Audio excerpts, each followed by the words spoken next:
2022. It's an honor to have you all attending. You are very numerous. You are of roughly 1,500 people registered, and I don't know how many of them attending right now, but there will be very many people. We have, first there will be a welcome introduction, and I'd like to invite now the chairs, the co-chairs of the Board of Trustees of PRIMA. First, Angelo Reccaboni. Angelo, the floor is yours.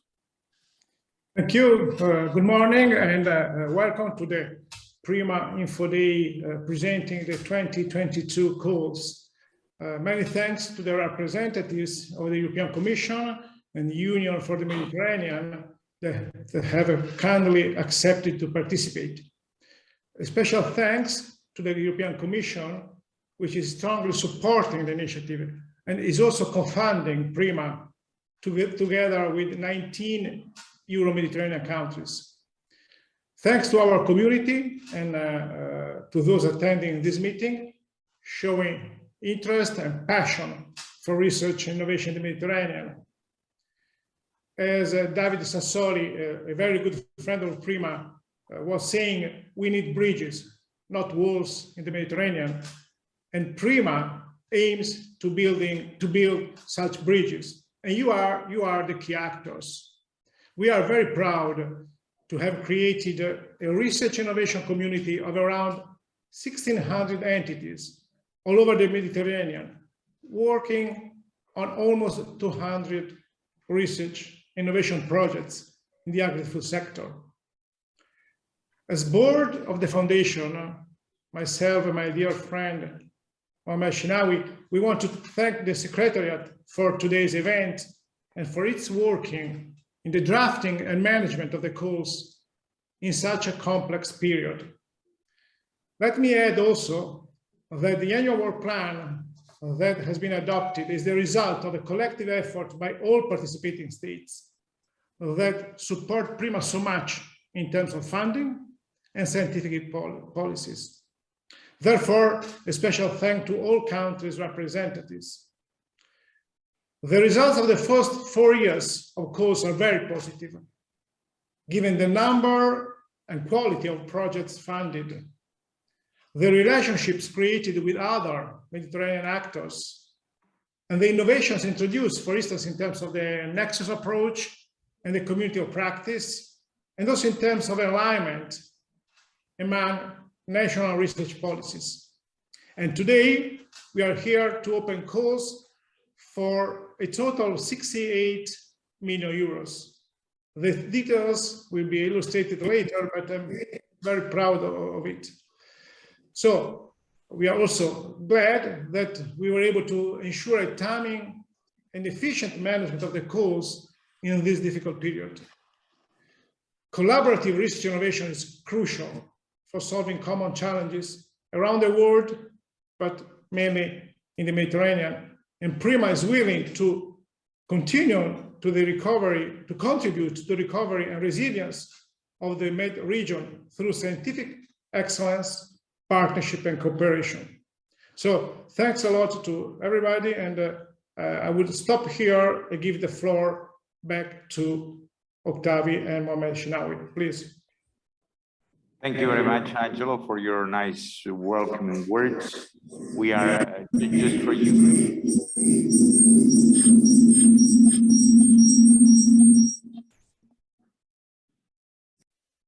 For your words, we are just to remind you that we are hosted by the Union for the Mediterranean in their premises here in Barcelona.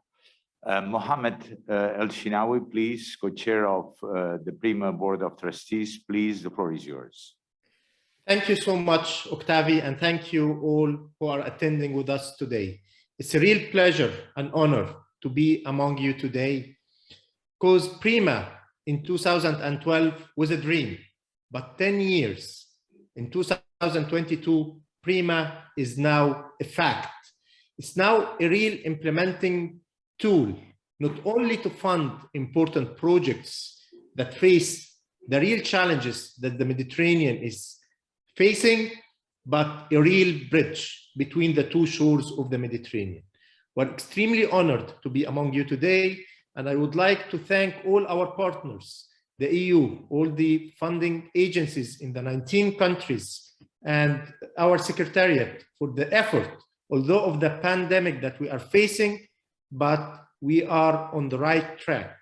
We believe that PRIMA is a main successful flagship within our region, and we are confident that the key factor in the rise of any nation is the technological power. In the long tradition of close ties and frequent cooperation between the researchers, you who are attending today are our real networking, and those who are doing all the work. We highly appreciate what you are doing. I would like to emphasize that we are certainly looking forward to a long, fruitful cooperation within our scientific research community in the Mediterranean. We are facing a lot of challenges, and by the work you are doing, we are trying to overcome this. Climate change, health issues, all of these you are facing. Together, in the spirit of scientific unity for the common interests of our people, and to create a solid foundation for establishing avenues for international scientific cooperations. Again, I would like to thank you and thank the Secretariat for organizing this important event. Thank you so much. Back to you, Octavi. Thank you very much, Mohamed, for your words. And now it's the turn of our host, Itaf Ben Abdallah. She will address us. She's a senior advisor on higher education and research for the UFM. So please, the floor is yours. Thank you. Good morning. It's a pleasure for me to welcome you all at this PRIMA Virtual Info Day on behalf of our Secretary-General and all the Union for the Mediterranean here at the UFM headquarters.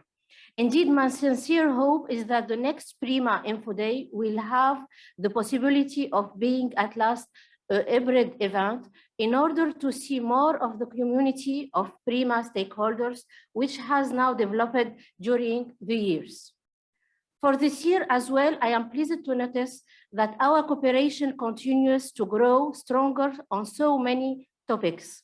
Through its calls, PRIMA continues to play a role of implementer of innovation in our Euro-Mediterranean region, helping to transform the UFM positive agenda into concrete actions through the work of our bright Mediterranean researchers.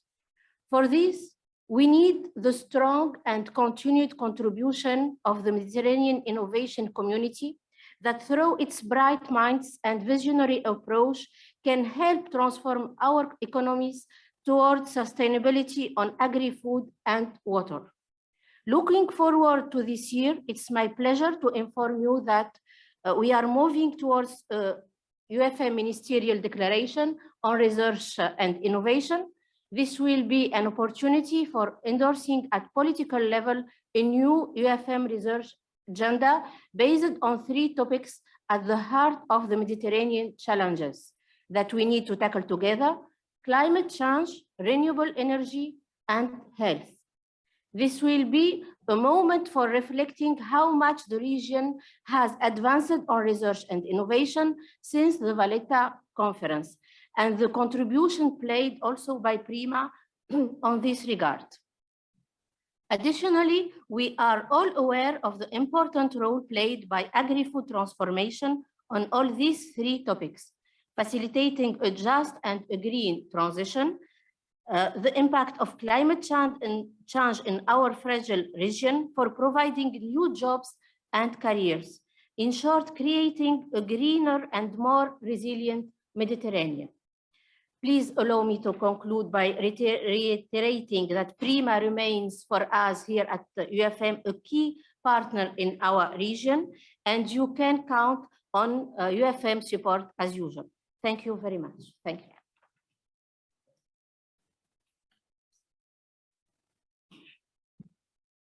Thank you very much, Eda, for your nice words, and especially showing the support of UFM to PRIMA that we really appreciate very much. And now it's my pleasure to introduce John Bell. John Bell is Director for One Planet at the European Commission at the Directorate of Research and Innovation. John, the floor is yours. Good morning to all my colleagues and friends and partners across the Mediterranean, whichever shore you're sitting on this morning. I'm very honored to have an opportunity to be with you today at what is a very critical moment in the great transition that we all must take together around the Mediterranean and around this little part of our planet in moving towards a better future around not just water, food and farming systems, but the climate and environmental and economic challenges that we all commonly face. Our PRIMA Info Day is not simply important for you in terms of getting you access to what is an extraordinary program, but it's important for us and our partners in showing the ambition that we share in our neighborhood with our partners across the Mediterranean. So PRIMA, which is this remarkable initiative, shows that research and innovation has to be a driver of transformation. It's soon in its 4th year of existence and is by now, as our colleagues in the PRIMA Foundation and in the Union for the Mediterranean and with our hosts have identified this morning, is well recognized. I think it's an indispensable player in the Mediterranean. It has contributed substantially to shaping the regional research and innovation landscape in the fields of water provision, food and farming systems, which of course are critically important in themselves for the lives, economy and well-being of people around the shores of the Mediterranean, but they're now central to the great transition, which is at the heart of what we in the European Union believe is our main mission, which is this great transition towards climate, environmental and a social and economically just future. PRIMA is also, let's not forget, the first of its kind. It's addressing the water, energy, food ecosystems nexus in the region. This increasing competition for water, energy and food due to population growth, urbanization and climate change undermines sustainable development and social stability in the region, which is the well-being of people is the foundation of all the work that we must do together. PRIMA has founded a WIFI Nexus Award to distinguish innovative solutions in line with this Nexus approach in the Mediterranean, where I was honored to hand over the Science Advances at the Science Advances Conference last September. And indeed, I'd hope to be with you today. This is one of the few things I was looking forward to being physically present at. So to Angelo, Mohamed and Octavi and colleagues, we will get back together in Barcelona as soon as we can. PRIMA is also leading the process to establish a community of practice on the Mediterranean nexus across water, energy, food and ecosystems to exchange knowledge and the best practice on finding solutions. It has numerous activities characterized by the overarching goals of what we in the European Union call the European Green Deal and what we all share in Sustainable Development Goals. And briefly to explain to you who are not familiar, the European Green Deal really is what the European Union is for the next 30 years. It's taking everything that we've got and working with our neighbours and our partners to drive a transition towards a climate neutral continent by 2050. And that means changing the way in which we do everything. It means working within the limits and the pressures that are on our environment, and the work we're going to be talking about today in the call are at the centre of that. And fundamentally, it's about doing it in a way which is socially fair and just. The key elements of the Green Deal that have already been folding out are the farm to fork and biodiversity strategies, zero pollution, circular economy action plan, where we're proposing actions to stimulate efficient and sustainable resource management by moving to clean and circular economy, to achieve climate neutrality, address, protect and revert biodiversity loss, halt pollution, provide fair, healthy and environmentally friendly food systems, and cutting-edge clean technological innovation. It is, as I say, if the European Union tries to see itself as a peace process, our next peace process is making peace with the planet. And the work that you're doing in the Mediterranean is central to that. We actually had a €1 billion Green Deal research innovation call funding actions to accelerate this, and it had a huge response. So I think you'll see that our hearts, our minds and our financing will be following. In all of this research and innovation, and you who drive research and innovation have a new ambition in accelerating this transition, in finding solutions, in building and structuring communities, and making these changes accessible to those who most need them for a fair and just transition. And PRIMA is at the center of this. It contributes to many of the European Green Deal's objectives, directly and indirectly at regional level in the Mediterranean.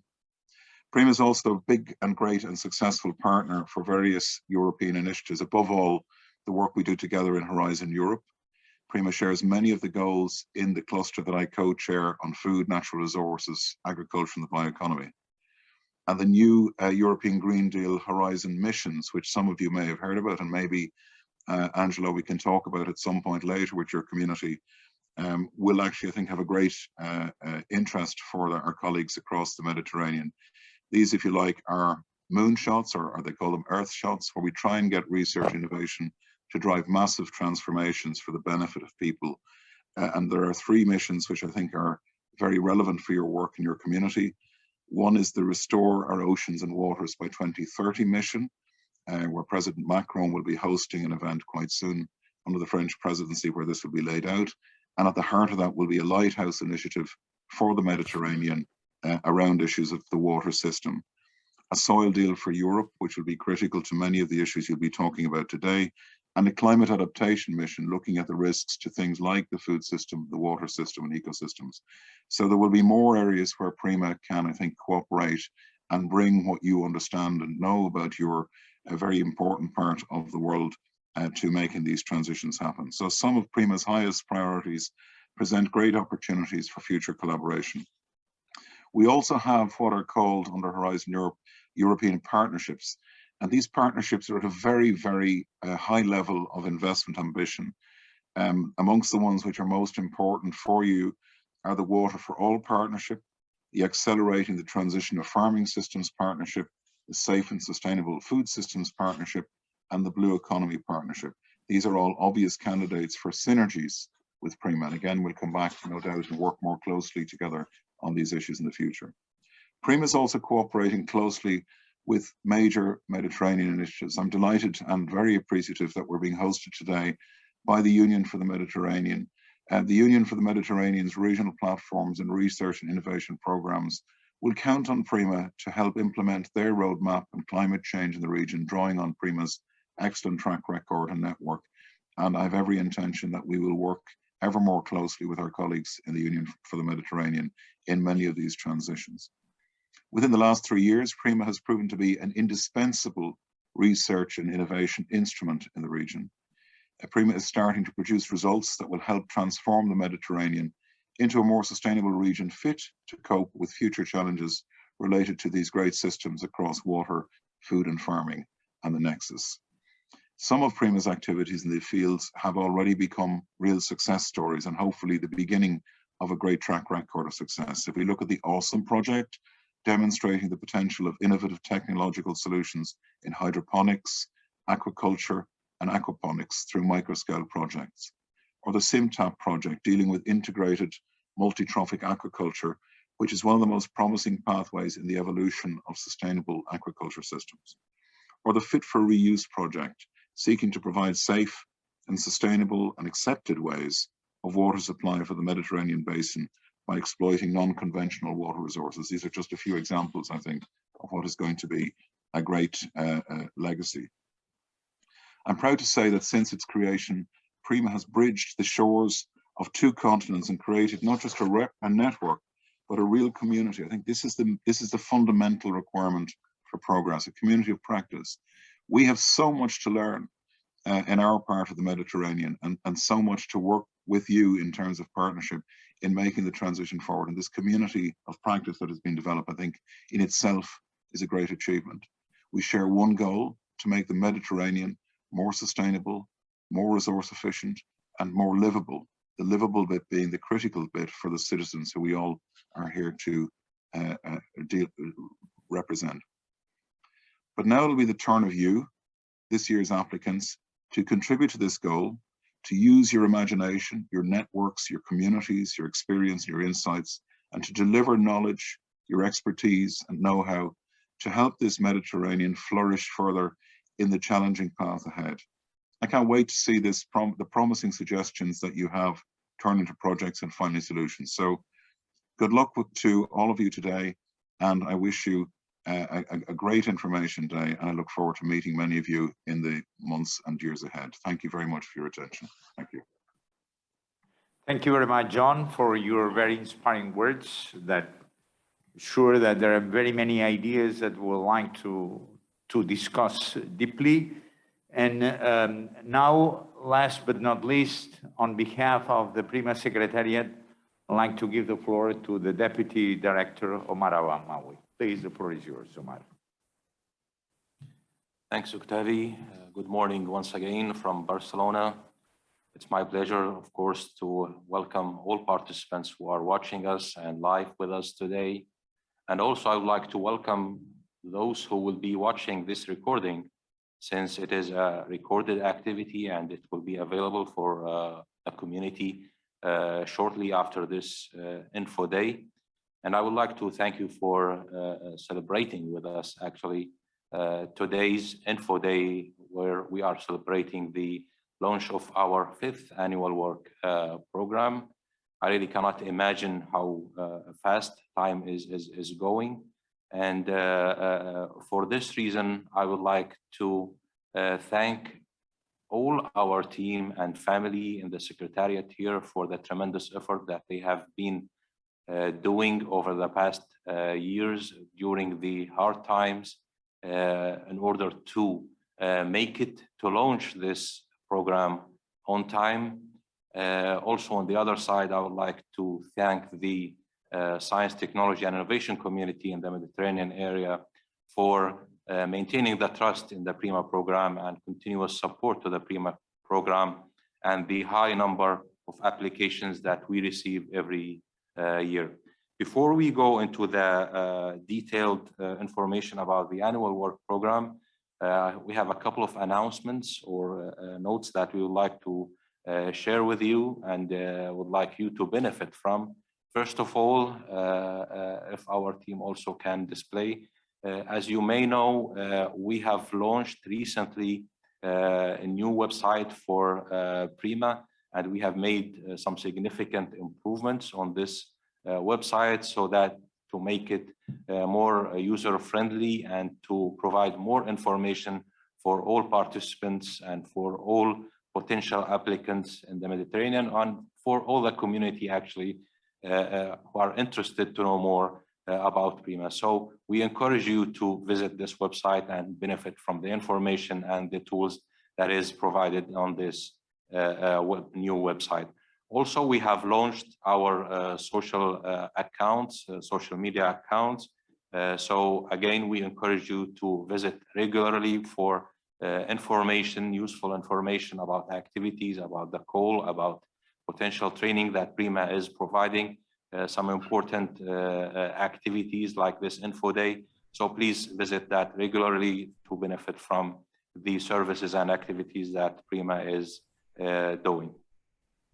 Also, throughout this info day, we have made available the Q&A option on your screen. If you have any questions, do not hesitate to type your questions there. And our team here, we will be working as hard as possible in order to answer all questions.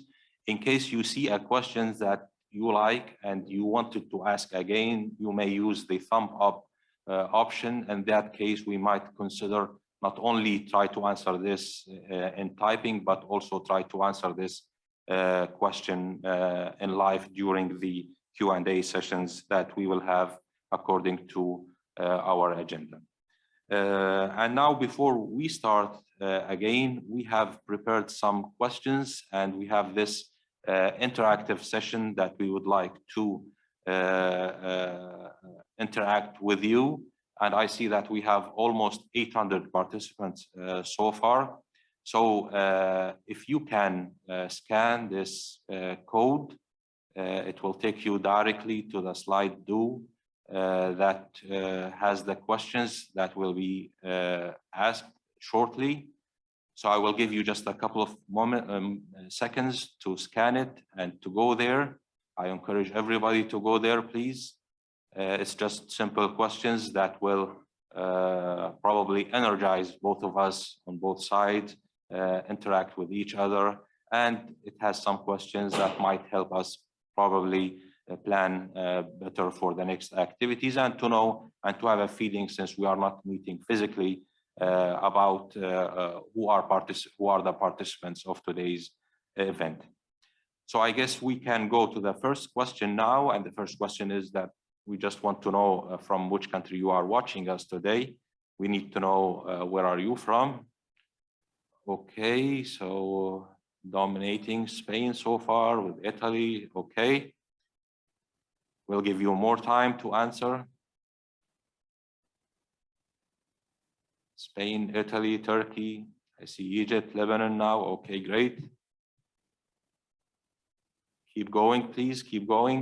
We have more than 800 participants, so we expect more answers. And the code is there. If you have not scanned it yet, please scan it and try to catch up with us. Okay, so the highest numbers are from Italy, Spain, Portugal. Okay, very good. So we have an idea. So we go to the next question, please. Okay, this question is about how many times have you participated in the previous info days organized only by the PRIMA Secretariat here in Barcelona? So the majority have never participated. I'm surprised and probably happy at the same time, because we are reaching more participants who are not the usual participants. And as you may know, this is the 4th info day organized by the PRIMA Secretariat here in Barcelona. So 2 times, 3 times, okay, 8%, and I see the majority have never participated. So I hope that today's event and today's info day will be very useful for you. We go to the next question, please. And that's if you have participated in any of the previous info days, has it met your expectations? And we see that the highest percentage here is yes. Well, yes, it helped, but I was expecting more information. And this is what we are always working on, to have more information. And that's why, as I said at the beginning, we are organizing this Slido in order to learn from you if you need or you expect more from us. But so far, the majority, they say that it has provided some extremely useful information. So please stay tuned all the time today, because it will be always concentrated, but it will be of high value for those who are considering to apply. Next question, please. Have you ever applied to any of the PRIMA calls? Okay, we need to know who has applied. If you have applied, never applied 60%, 1 time 21%, 2 times 10% applied and received funding. So we have some successful stories here.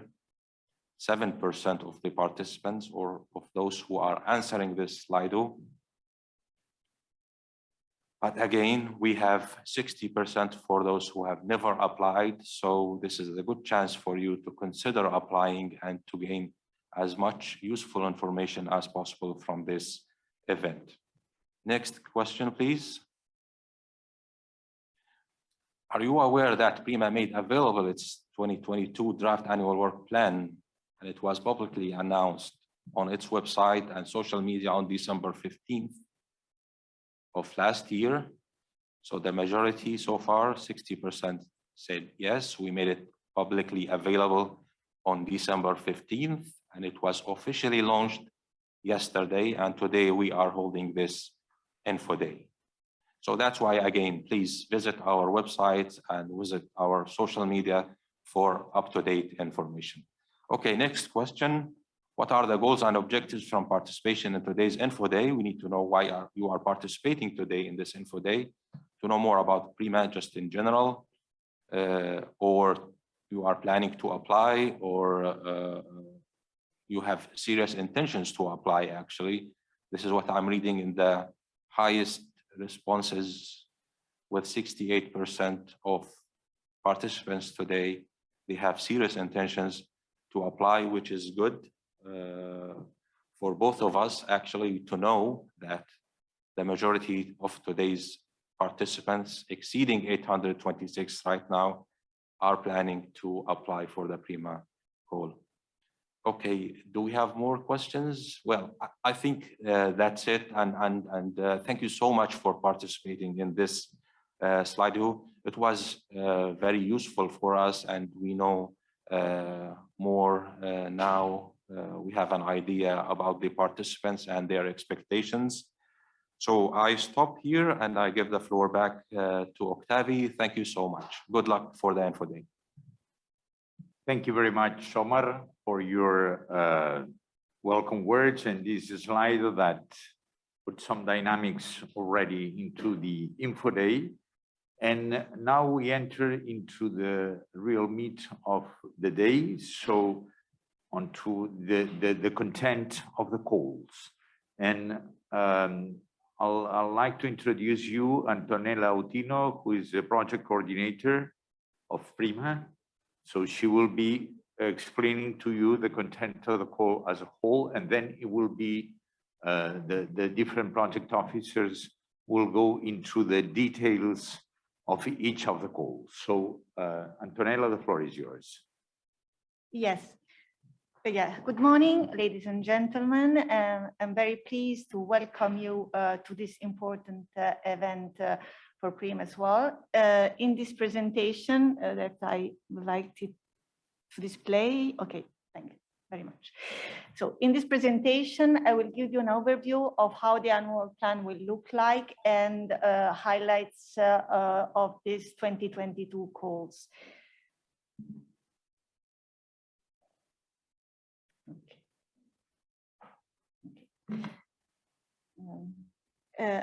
After providing some background information on the annual plan approval process, strategic agenda, I will go over the highlight, the type of action, the budget, and the calendar it will entail. And I will also give you an overview of the topics, that with a high level of detail, because my colleagues, project officer, will then provide more in-depth information on each of the topics.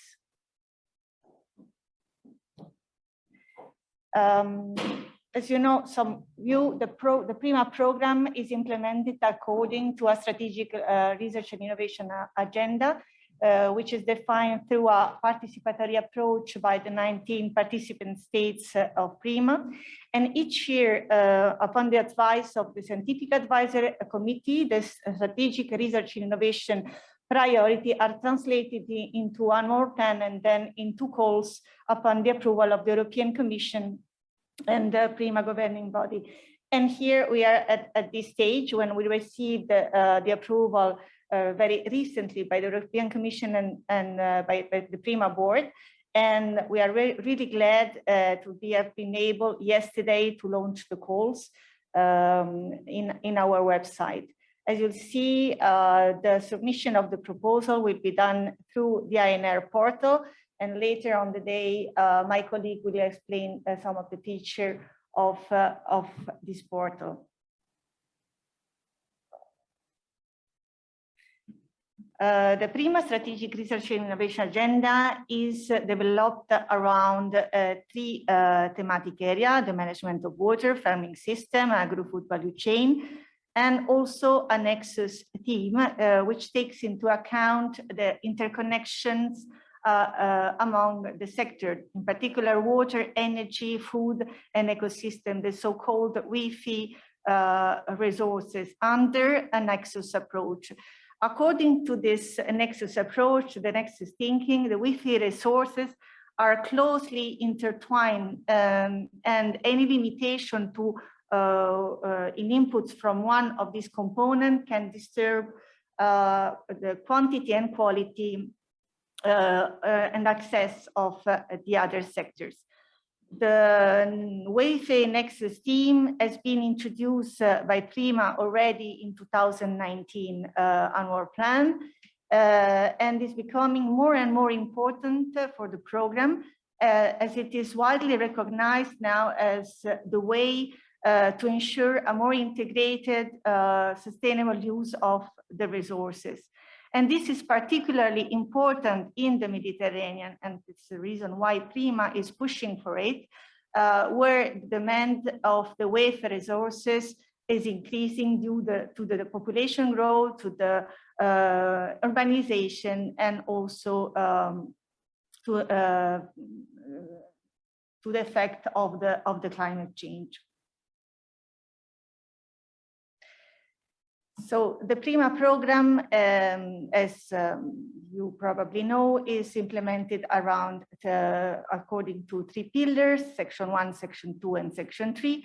The Section 3 is about activities that are implemented by participant states, are managed and implemented and funded by participant states. So we are focusing on Section 1 and Section 2 activities, which are then managed by the PRIMA implementation structure.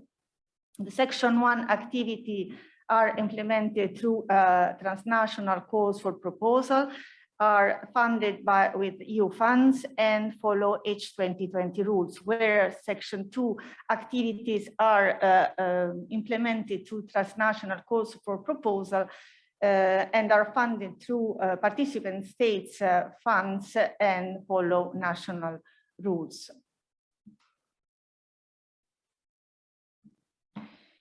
Here we are at the 5th call out of the 7 calls that are foreseen in our program. And what are the novelties for the calls 2022? First of all, PRIMA has a strong focus on innovation. It's proposing 3 innovation actions, namely activity aiming at producing plans for new improved product, process, or services.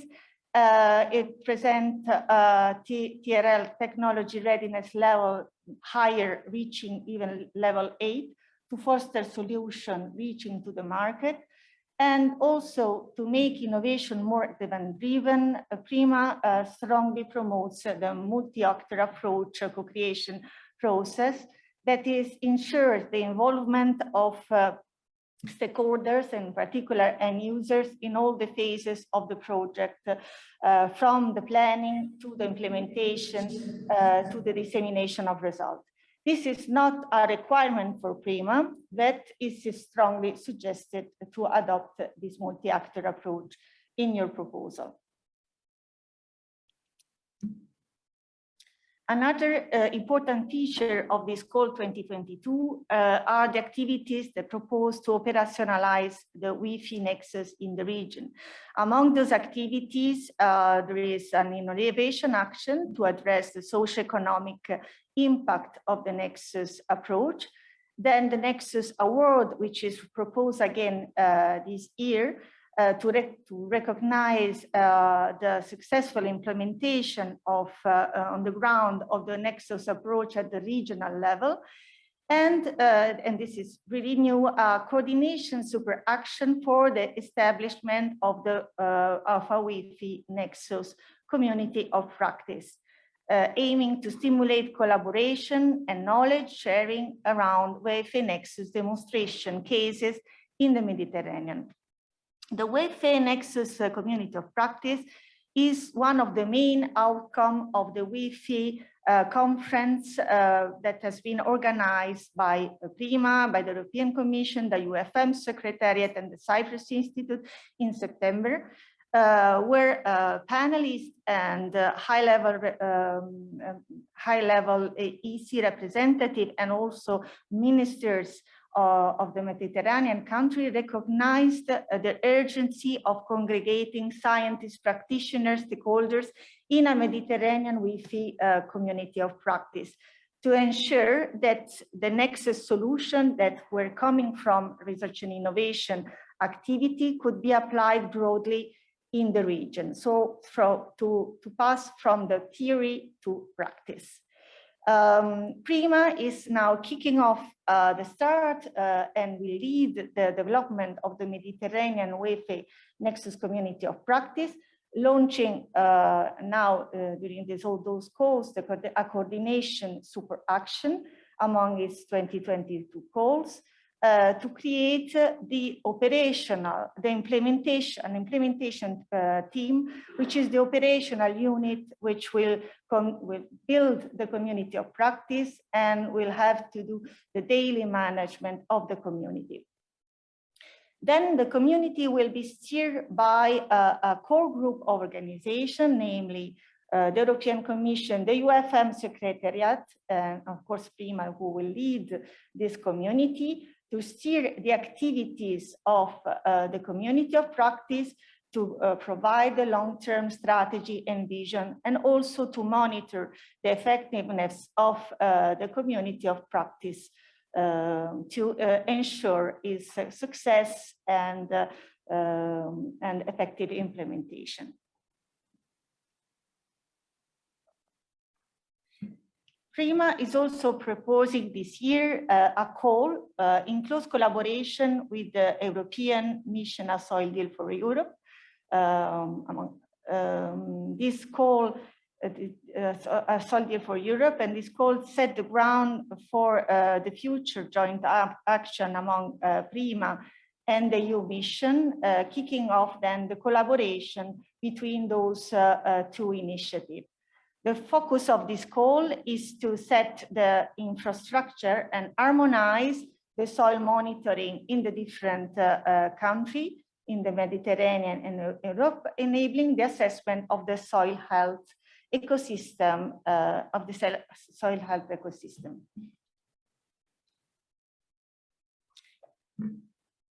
Then a couple of important aspects on which we would like to drive your attention is on the capacity building activity that should be a transversal component of the project proposal, enhancing research and innovation capacity. And we strongly suggest that you include those capacity building activities in your proposal. Then the focus on impacts. Since PRIMA will measure its performance through KPIs, the proposal should clearly address how they will contribute to the expected impact in the call text, providing the KPIs and indicating clearly in the proposal to which the KPIs they will contribute.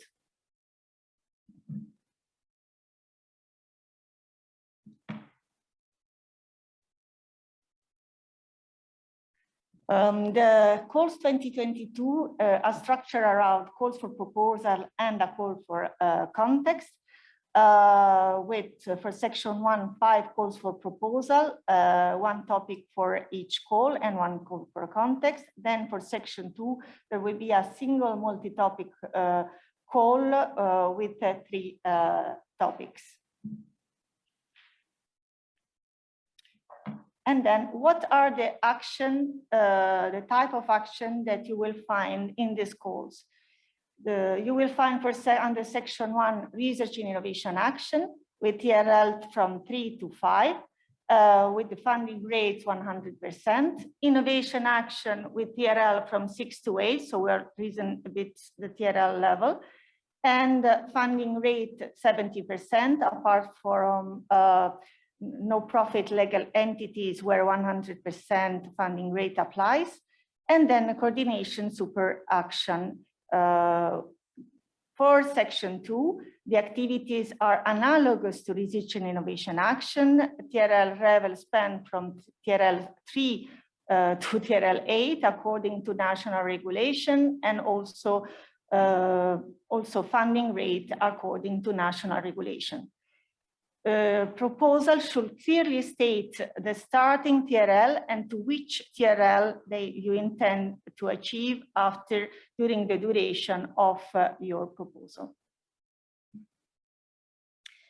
Again, considering the success of the previous edition, we are proposing prize, PRIMA prize, PRIMA Waghei Nexus Award, which are monetary prize of 10,000 euro each, which will be provided to excellent research team demonstrating the successful implementation of Waghei resources at regional scale in the Mediterranean.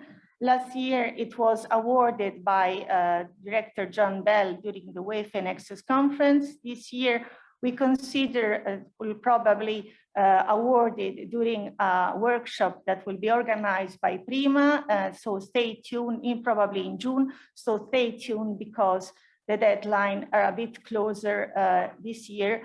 And we are going to provide all the information in the rules of context that have been published with the prize text.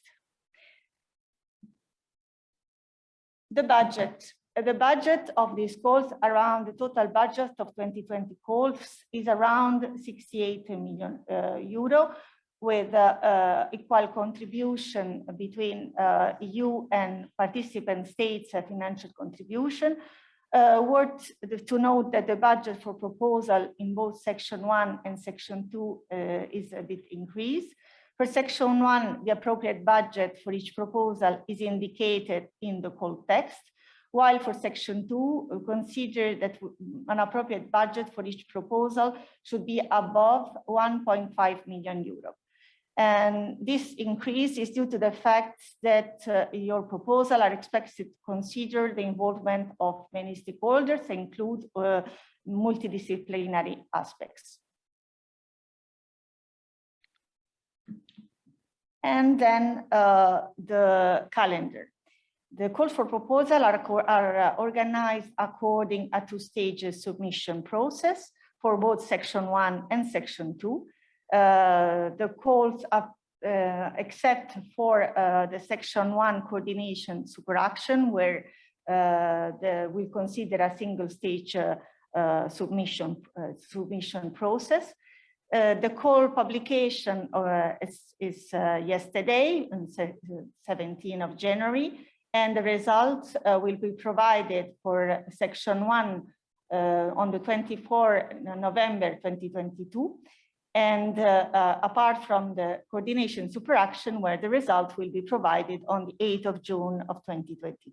For Section 2, the result and the announcement of the result will be done after the negotiation with the funding agency on the 13th December 2022.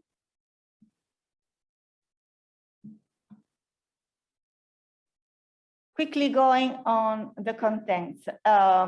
With an investment then of around 68 million, PRIMA will support research and innovation action to increase land management sustainability, in particular pastoral land management, and harmonize soil data to be able to assess the soil health in the EU and in the MED.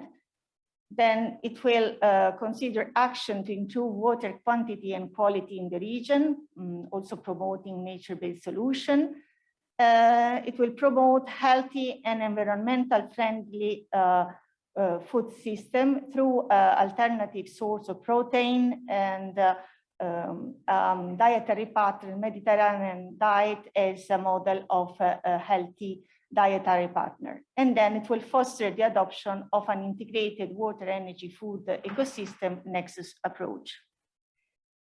These activities will support the transition towards a resilient, green and socially inclusive economy in the Mediterranean. They will contribute to important key priorities and strategies at the global level under the overarching United Nations 2030 Agenda for Sustainable Development, but also key element of the European Green Deal, in particular key elements like the Farm to Fork and Zero Pollution Action Plan, but also the UFM at the regional level. They will contribute to regional UFM strategy like the UFM Water Agenda and Green and Med Agenda. Now, without further ado, I pass the floor to my colleagues to start present each calls. And please note that this year we have slightly changed the format of our presentation. We will first present Section 1 topics and then Section 2 topics. Thank you very much, Antonella, for your presentations, for this overview. I'd like to stress as yes, as Antonella said, we'll go first with section 2 and section 1 and section 2. But for PRIMA, both section 1 and section 2 are very important. So the two sections are just separated because of the different sources of funding, but they have the same importance. And I'd like first to invite Fabrice Dentressangle to make the first. It's Marco. Sorry, it's Marco Orlando who is the first one, and Marco will present he's responsible for water. So Marco, the floor is yours.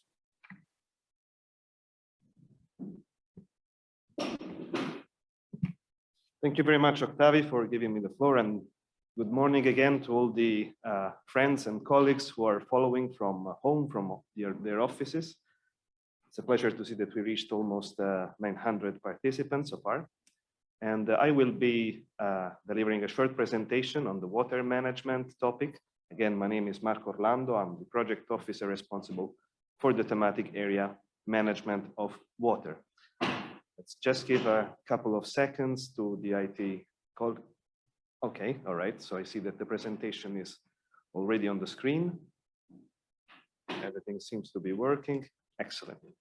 Okay, so as Antonella anticipated, we have two sections that we're going to cover today, section 1 and section 2. I will outline the contents of the call text for the water management goal, section 1, 2022. Right. You see straight away the topic, the title. This year we will focus on the sustainable and integrated management of natural and artificial water storage systems and distribution infrastructure. Very specific topic again. It's going to be an innovation action. You see the acronym here, IA. It stands for innovation action. My colleague just explained that this kind of project will be more oriented towards innovation, towards demonstration activities, and so on. You can see that technology readiness level ranges between 6 and 8. This is what we expect from the proposals. The call dedicated budget is of 8.25 million euros, and we are expecting to fund 2 projects, meaning you can do the calculation yourself that the expected budget for each project will be of about 4.1 million euros. Once again, I would like to remind you that the submission deadline for the calls that have just been launched for the stage 1 will be the 15th of March 2022. Right, so let's look a bit more in detail at what the challenge, the scope, and the expected impacts for this call will be. Let's start from the challenge. Let's set the scenario. We know, of course, that the Mediterranean region is a hotspot for climate change. It's a region characterized by water scarcity. And of course, the effect of climate change will further exacerbate the impact of water scarcity, the impact on the farming systems and the water systems, whereby we will have a mismatch between the available water resources and the water demand by the different sectors of the economy, the society, and so on. Of course, this leads to an overexploitation of water resources, and which leaves us with no choice but trying to identify ways to have more sustainable water management in the region. Of course, this is a very complex issue. There are many things that we need to look at, but the specific focus of this call this year will be on the improvement of the management and operation of natural, namely through nature-based solution and artificial water storage and distribution systems within the agri sector. Now, with the for what concerns the distribution systems, the water distribution systems, we specifically have to look at the issue of water misuse, water losses at the micro level, at the farm and basin level. So how do we tackle this challenge? What will be the scope then of the projects that we're expecting to fund? What are the activities that we expect the projects to implement? Of course, since we said that this is going to be an innovation action, a call for innovation action projects, Of course, proposals should identify some representative demonstration areas in the Mediterranean with the objectives of improving the capacity and the efficiency of the water storage and distribution systems and address at the same time the related challenges. More in detail by focusing on what activities. Here you see several boxes where I try to capture most of the most important aspects that we outlined in the scope of the call text by promoting soil water conservation practices and innovative technologies and solutions. Once again, let me stress the importance of nature-based solutions, also mentioned previously by Antonella in her presentation. And obviously, whatever we are proposing in terms of technologies and solutions, we should look also at the climate change scenario. I included a couple of images in the previous slide, one showing drought, the other one showing flood. Of course, we can expect that this type of extreme weather events will become even more problematic in the future. And of course, we have to think of how to integrate any solutions that you develop in the projects within this climate change scenario. We are looking at the governance aspects as well to deal with the multifunctional use and distribution of water to the different sectors of the economy, to competing users, and also at the issue of guaranteeing the efficiency of the water network within the agricultural sector. Another important issue will be trying to guarantee the efficient functioning of dams and reservoirs, considering the seasonal variations and seasonal issues of the entire water cycle, and also through the proper soil and water conservation upstream of the water storage facility. And last but not least, another important aspect, since we are talking about water storage and water retaining water, especially, for example, during the dry part of the year, we are looking at the valorization of natural wetlands, which can, amongst other benefits, provide also, they have this capacity to retain water, to regulate water and purify it, with a special focus in this case on trying to find, through this valorization of the wetlands, a balance between the environmental flow, the ecological flow, and the water storage and use.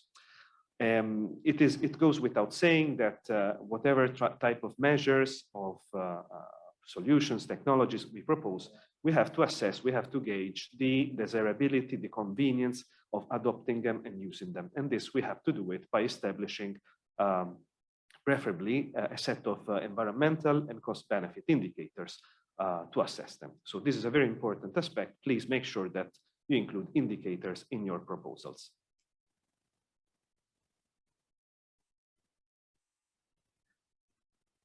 Trying to move on to the next slide. There seems to be a problem, but okay, excellent.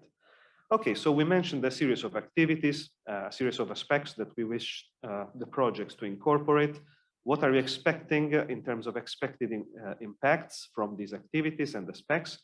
Of course, we are looking at the improvement of the availability of water resources by storing, retaining more water, and obviously we can later valorizing that water when it's missing, when it is more scarce.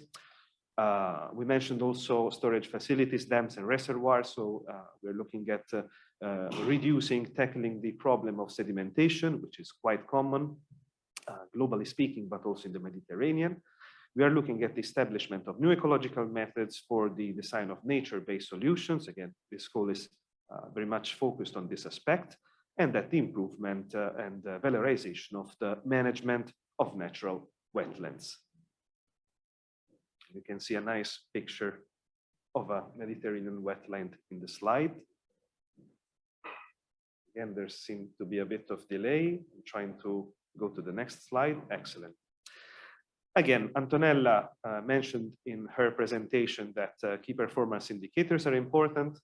In each call text, you will see that we mentioned a few. We are proposing these key performance indicators that you can integrate in your project, in your proposal. You can modify them, you can tweak them, of course, according to what the objectives and activities are. You can see here that we are also encouraging you to look at the SDGs, the targets, the goals, the targets, and the indicators, and see how you can make use of them in your proposal how you can indicate how the work that you will carry out and the results that you will achieve will contribute to the different SDGs. Okay, this is very important. And of course, it's important that, I mean, we all know from the previous presentation that PRIMA synergizes with for example, with the Sustainable Development Goals. Again, for each call text, you will see that we highlighted the links to specific Sustainable Development Goals. And of course, for the water call, there's a clear apparent link with SDG 6, clean water and sanitation. Of course, there may be other links with other Sustainable Development Goals and targets. Here we showcase a few of them, 6.4, 6.5, and 6.6, about increasing water use efficiency and ensuring sustainable withdrawals and supply of fresh water, the implementation of integrated water resources management, and the protection and restoration of water-related ecosystems, which includes wetlands, rivers, aquifers, and so on. So of course, please try to stress in your projects how your activities and results will contribute to the SDGs. Again, you can also include other SDGs in the proposal, but obviously you justify the link to your project. And don't forget also to obviously mention the synergies and how the project will be relevant to European partnerships, to the missions of Horizon Europe, and to other international policies and strategies. That was the last slide from my end, and I will give the floor to the colleague for the next presentation. Thank you very much. The next speaker now, thank you, Marco. The speaker is Fabrice Dentressangle, who is responsible for farming. So please, Fabrice, the floor is yours.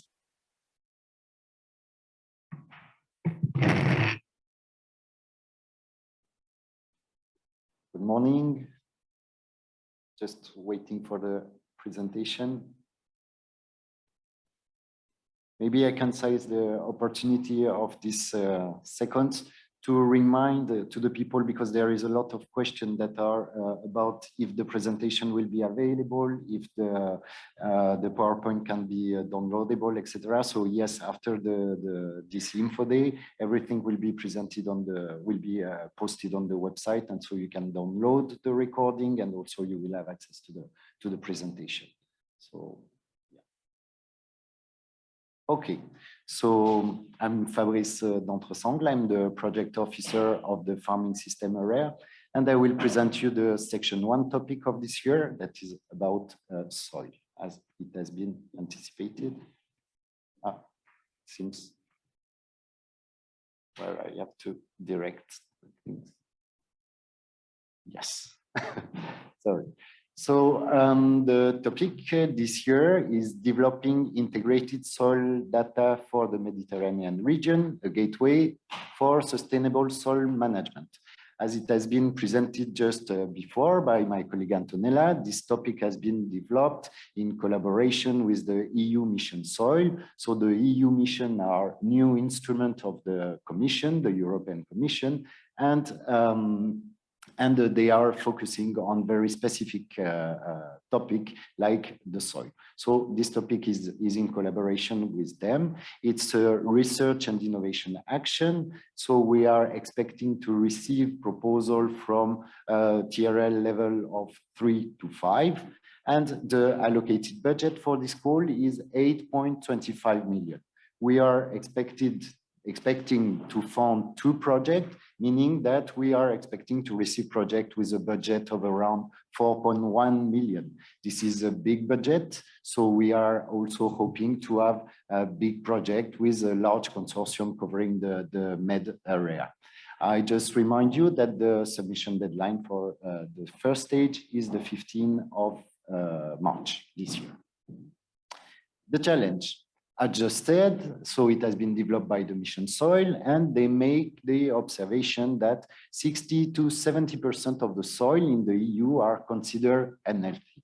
Of course, this is a very bad news. They are unhealthy because of contamination, pollution, but also because they are susceptible to erosion, salinity, or floods. So this is a concern. Also, another observation that is made is a very high percentage of agricultural land in the EU show an excess level of nutrients. This is a clear consequences of an overuse of chemical, of fertilizer, and it does not only affect the soil, but it also affects the water compartment, because soil, the chemicals are leaking in the environment, they are reaching the river, the ponds, etc. And so they are contaminating the water, creating problem of eutrophication, etc. So the soil is not only the soil itself, but also a big part in the water cycle and the water storage. Another observation that is done is that about 25% of the southern European lands are at high risk of desertification. And unfortunately, this rate is even higher if we consider only the countries of the south of the Med. So this is very an emergency to act. Of course, this health of the soil, or bad health, bad news that we are receiving from the mission soil, is a kind of consequences of unsustainable practices, farming practices, and the overuse of many chemicals. Of course, with the rise of temperature, climate change, the impact is even stronger, and soil degradation has very strong impact because it compromises the food security and the water availability in the region.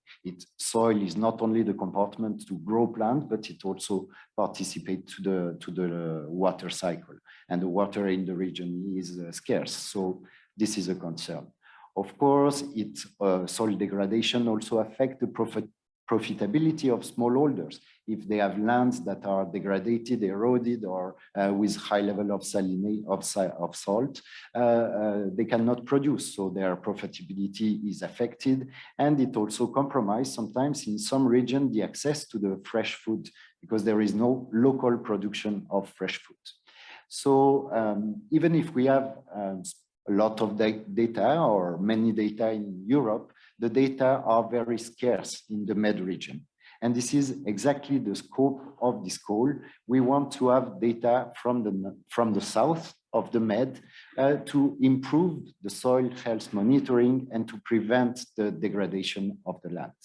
So the scope, what we are expecting from the project, is to identify the gaps in the data availability for soil health in the region, specifically in the PRIMA countries, and to develop or adapt a set of indicators, methodology for measuring soil health.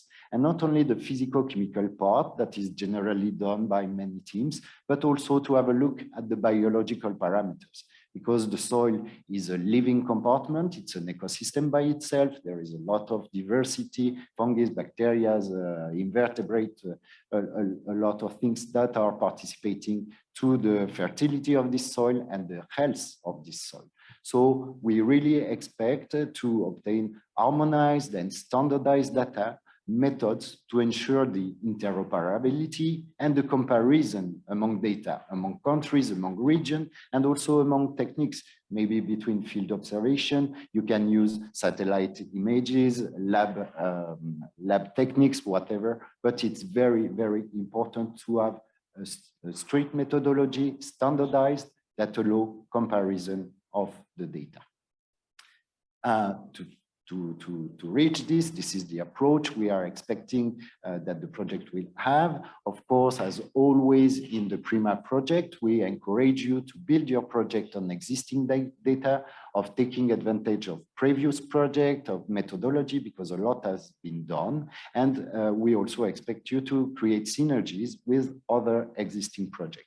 So here I put the PRIMA project at first, because on our PRIMA website, you can go there, and under the section What We Do, you can find the funded project. This is the fourth call. So we have funded several projects in agroecology with on agroecology, or last year we also have a call on desertification. And as you may know, the soil was a cross-cutting, or is a cross-cutting team in the PRIMA project. So many of our projects are already taking data on the soil. So it would be good for you to have a look to this project and to try to see if you can benefit from the current project and try to build synergies with the consortiums. Also, I want to highlight the Lucas project. This is a European project that has been funded in the last years, and they have developed a lot of information, guidelines, methodology, and they have participated directly to the creation of the Soil Atlas with the JRC, the Joint Research Center of Soil. So I strongly encourage you to visit this web page, because there is a lot of information and you can build on it. Do not reinvent the wheel. It's better to build on existing thing. I also mentioned the Soil for Care, Soil for Africa, and Soil Care, that are other projects funded by the European Union. The approach also, we expect the project to do a mapping of the research center in the region, and to look for certified living labs, because it's important to be part of this living lab, so you need to be close to them. And I encourage you also to visit the European Network of Living Lab, ENOL, to see what is expected from a living lab. The multi-hectare approach, it has been mentioned before, we always expect this in the PRIMA project. So in this kind of project, we are expecting scientists, but from different, with different skills. They can be agronomists, but they can be pedologists, geographists, geologists, whatever.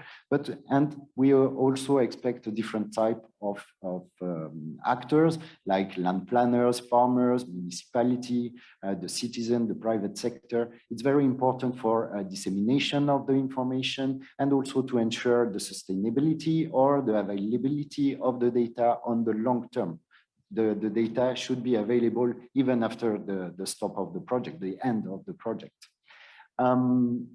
And as I mentioned at the beginning, we have developed this topic with the EU Mission Soil. So we are expecting the consortium to promote on-ground events on soil health in collaboration with the Mission Soil. What are the expected impact of this project? What we expect, it's the creation of a kind of MED living lab in the region that are fully integrated to the European network of the Living Lab. This is why I encourage you to visit this page to have more information, because there is a lot of things. It's an entity, etc. So I encourage you to have a look at that. The goal is to have a kind of reference center for soil health in the region. And for sure, we expect the project to propose clear and standardized methodologies and indicators for soil health, this to obtain better information soil system in order to anticipate and to prevent land degradation. One of the main output of the project will be the contribution to the creation of the Soil Atlas, but for the MED region. Here on the right side, you can see a picture of Europe with different type of soil. And this is exactly what is expected from the project, but for the Mediterranean region, to complete this map and have a full picture of what is around the MED in type of soil health. On the long term, we expect the consortium to assess the impact of different types of practices that can be beneficial for the soil health, better land management, etc., to fight against salination, desertification, according to the type of land or the region where you are located. And we also expect to find solutions to fight climate change, so to increase maybe carbon sequestration in the soil and to mitigate the land degradation in the region. in all the projects, the PRIMA project, we are expecting to see KPIs, key performance indicator. In this call, the project itself is requested to develop its own KPIs. They can be tailor-made according to the needs. But there is also another very important point. We are expecting your project to be linked with the SDGs, the Sustainable Developmental Goal. So here we have listed a few. It's not an exhaustive list. You can adapt it. You can make links with other SDG. But here we want to highlight SDG 2 that is related with zero hunger. So to improve land and soil quality, there's part related to that. The SDG 3 for the food security, SDG 6 about clean water, the SDG 13 for climate action for increasing the carbon storage in the soil, and the SDG 15 to have appropriate land management practices that can prevent the degradation of the lands. So this is it from my side. Thank you very much. And for sure, if you have any question, I will be happy to answer. Thank you.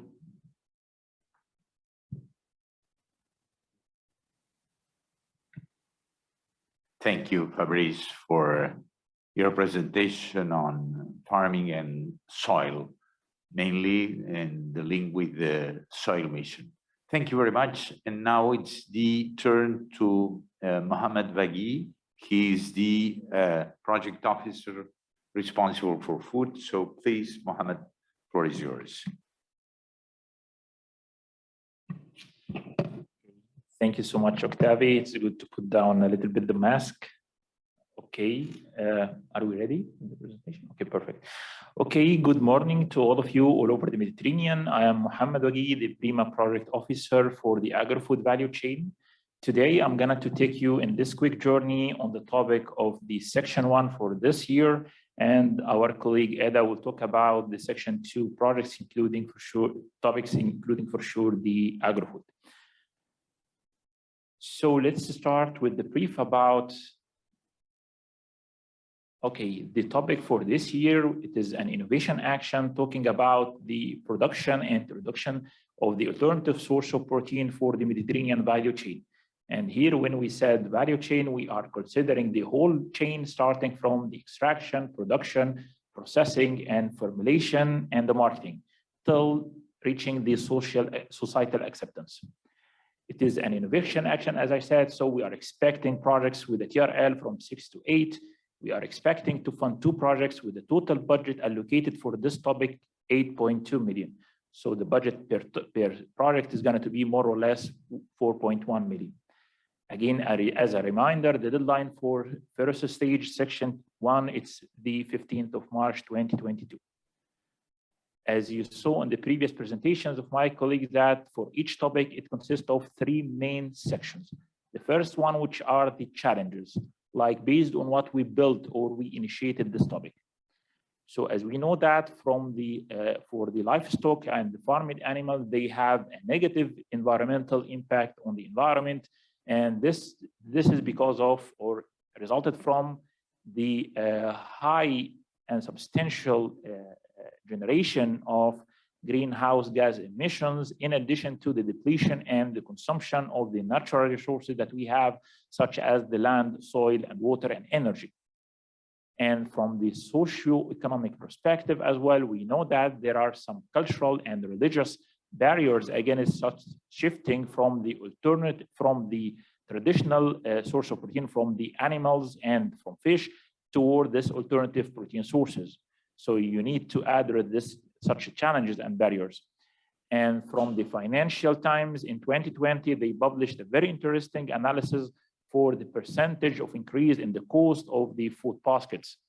We can note that some of the PRIMA participating states exist on the top of the list of the poorest country are going to hit hardest by such an increase in the food prices globally. In addition, according to the American Food Navigator, they indicated here on this bar chart that we can see that the animal source of protein exists the 5 most high. Okay. Perfect. Thank you so much. We can see here that the animal source of protein exists in the top ranked in this list of increase in the annual exchange in the food prices. Last but not least, for sure, is the health implication that we know from the World Health Organization that processed meat is carcinogenic for the human health. In addition, there are other overwhelming evidences indicating that the overconsumption of meat and animal source of protein is as well a source or a cause for a series of the non-communicable diseases. So all these aspects combined and twinned with the pandemic, this lead to a fuel a sharp rise in the global hunger worldwide and high food insecurity in the region. So what would be the scope that we are expecting to see? So the first is to identify what types of alternatives that we are talking about. So it can cover, but not limited to, the plant origin proteins such as legumes, cereals, cassava leaves, for instance, moringa, chia, quinoa, concentrated protein oilseed cakes, fungal mycelia, insects and microalgae, and food wastes and agro-industrial byproducts. You can use these alternatives for human food and or for animal feeds. So in order to achieve such shifting toward the alternative source of protein, you need to consider and address the social and cultural barriers and resistance towards such shifting, like to identify it, determine it, and then try to change it through this public awareness campaigns and other activities. In addition, you need to have an innovative industrial technological solutions and techniques in order to preserve, to enrich the bioactive compounds in this protein sources, to improve its productivity and efficiency of the production, and to show to the public the health and nutritional benefits of such a transformation from the traditional meat as a main source of protein to this alternative sources. And this will not fly without having a clear vision on the market, especially the domestic one. So you need to present and to develop a good and robust business plans and business models in order to enable these alternative sources and the new products to penetrate to the market and to compete with the other existing alternatives. Last but not least, to consider and to valorize the environmental impact as well of such change toward this alternative source of protein. And the last part, which is the expected impacts. As you will see in this afternoon presentation, talking about how to draft your proposal, we usually advise the applicant to classify their impact into certain categories or to group them. So let's start with the environmental impact that we are expecting the products to reduce and to measure and to mention how you are going to reduce the greenhouse gas emission and to improve the efficiency and the sustainable use of the natural resources, how you are going to optimize this technological solution eco-friendly and the technologies and the techniques that you are going to implement, how you are going to improve the health to the population or the end users, and mention as well and measure the social impact, how you are going to improve the consumer acceptance to these new alternatives. Last but not least, as well, the commercialization side, you need to present the business plan, as I said, and the models in order to penetrate and to market the final products. You need to consider that all these impacts are interlinked together. So once you achieve an impact, for instance, it will reflect as well on the others. This is the list of the predefined key performance indicators, in addition for sure to your own and your project specific key performance indicators. But these are the list that we are expecting to see in the submitted projects, such as the number of new food products that you are going to develop throughout your project, the number and efficiency of the business models, with the engagement for sure of the SMEs and the smallholders and the private sector, the percentage of carbon and water footprint and energy consumption per gram of the produced protein, the percentage of reduction in the food import dependency, and the number and the quality of the public awareness campaign that you are going to develop. As my colleague already mentioned that, we used to link our projects and topics with the SDGs. So here we listed down some of the relevant SDGs, such as SDG 2, Zero Hunger, SDG 3, the good health and well-being, and SDG 12 about responsible consumption and production in order to achieve sustainable management and efficient use of the natural resources.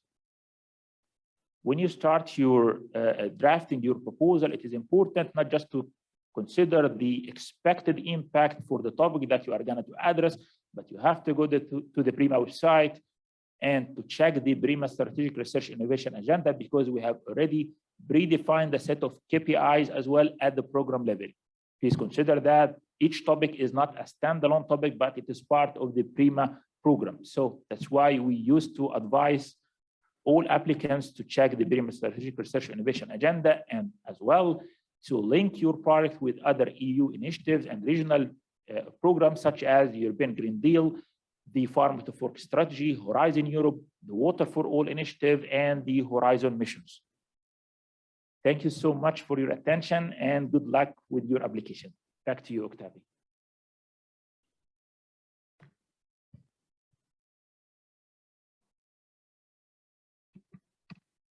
Thanks.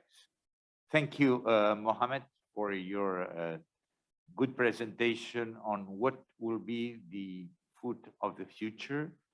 And now this is a turn of Ali Rhouma. Ali Rhouma is the project officer for Nexus, which is, as you know, a concept that is growing in our halls and hopefully in the whole research and innovation in the Mediterranean. Ali, the floor is yours. Thank you, Octavi. Good morning, everyone.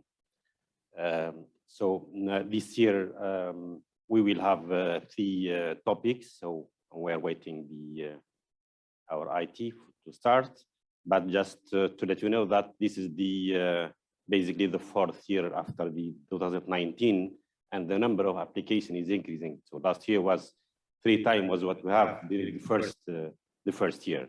So this year, it's not working. Yes. So for the Waghei next season, this year we have basically 3 topics. So the first one, which is an innovation action, and we are expecting to fund 2 projects with a total budget of 6.2 million. It's an innovation action, so basically we will reach the TRL 6 to 8. The second topic, which is very interesting, so the CSA, this is the second CSA after the first one in 2019, and it's one step, just to let you know, it's one step, and to remind you that the CSA action, it's not the research innovation action, it's not an innovation action, but in general, the CSA action are concerning the accompanying measures, such as dissemination, awareness raising, communication, coordination, or support services, policy coherence, policy dialogue, and mutual learning exercise. So it's different from the other research innovation action. And as anticipated by Antonella, for the second year, we will provide 2 prizes with the 10,000 euro per prize. So let's start by the first innovation action. So this year for the innovation action, we are targeting the socio-economic adaptation to declining the welfare resource in the Mediterranean region. So what's the challenge for this innovation action? So here the main challenge is concerning the social ecological system. When we say the socio-ecological system is the socio-ecological unities in the Mediterranean. It can be a village surrounded by landscapes, can be also cities or surrounded by other landscapes. And this social ecological system is facing several constraints that impact the resilience and the sustainability of the social ecological system, and also for the management of the resources. The climate change is exerting an impact on the socio-ecological system, and either for the component of the ecosystem or for the social component. The population growth also is exerting another pressure on the resources through the increasing demand of the different resources, and therefore the livelihood insecurity in the Mediterranean, in this social ecological system, driving from the scarcity of the resources, might push factor for conflict on the resources, but also for displacement, let's say internal displacement nearby the urban centers. Urbanization also have another challenges, such as the change in consumption and production, the loss of tradition and culture. So therefore, this situation leads to an increasing of the vulnerability of the population. So when we see this is the vulnerability of the population, we need then a long-term adaptation measures. We need the long-term adaptation measures. So the cross-sectoral Waghei policy striking a balance between the competing goals of the water, energy, food ecosystem sector are needed in this case in order to have more adaptation, more resilience of the socio-ecological system, and an integrated management of the resources. So how to tackle this important challenge? Basically, this is the scope of this call. So this call go beyond the assessment of the biophysical states, which has been tackled during the previous calls. So this year, the focus is enlarged to address the socio-economic impact of the Nexus approach. So basically, we will have the DIPSIR framework. When I say the DIPSIR, it stands for driver, pressure, state, impact, and responses. Let me say that during the last years, the previous calls, we are more or less focused on the first DPS, the driver, the pressure, and the state. But this year, we will have all the framework of the DIPSIR. So the proposal should be built around demonstration sites. Demonstration sites should be selected in the social ecological system, as I said, in different ecological unities in the Mediterranean. Maybe here the question that technology could be used in the demonstration site. Maybe you see the title is the socio-economic, but the technology are allowed to be used in the different demo sites. So the proposal should identify and analyze the water, energy, food ecosystem production and compensation structure in order to identify the impact on the life supporting abilities and also on the economic performance on the local community. Specific methodology are needed in this case to transform the Nexus solution into strategy, into adaptation strategy. So the specific methodology should be developed in close collaboration with the stakeholders. This is very important for this call. And the output will be translated into Waghei resource indicators that monitor the different strategy, either qualitative or the quantitative impact. And this gives feedback to the policies to establish strategies and policies that boost the long-lasting adaptation capacity of the vulnerable population. See here, once again, the involvement of this stakeholder is very crucial for this call, but also for the other calls. What you expect from this call, first is to increase the resilience to the climate change in order to ensure the good quantitative and qualitative of the different resources, water, energy, food, ecosystem, but this is the resilience also of the social ecological system in general. The second is to integrate the Nexus consideration into public and business decision-making at different governance level. The third is to increase the socioeconomic livelihood condition of the vulnerable population, mainly the population in the rural areas, and this displacement to the nearby center. This is very important, and we like to see how the proposal could help to increase the socioeconomic livelihood conditions. And the last not least, how to share the best practices of the Nexus across disciplinary silo in a context of combined natural, economic, and social science system. For the second topic, and I'll present the key performance and indicator with the CSA. So the CSA this year, as I said, it's not the research innovation action, it's not innovation action, it's a coordination support action. So what is the challenge behind launching this second CSA in PRIMA? We know that moving from the sector silo towards an integrated management of the resources is very, very important to provide Nexus solution in different demonstration sites. This is very useful. This is very useful to alleviate this situation and pave the way to transition to the green economy and achieve the main SDGs, the 17, but at least some of them. But this mechanism, we need for sure a robust coordination, a solid coordination between the different stakeholders. How to do this coordination between the stakeholders is very important. This is the role of the community of practices, which has been recognized during the Nexus Waghei Science Advance Conference in order to link the supply of the evidence to the needs. So the community of practices, as anticipated by Antonella, should be built around the demonstration sites and will provide all the communities, all the stakeholders with evidences which will reduce the resistance to the practical deployment of the cross-sectoral Waghei Nexus. And this for sure will help to the transition to the green economy and to the achievement of the SDGs. So how to tackle this challenge?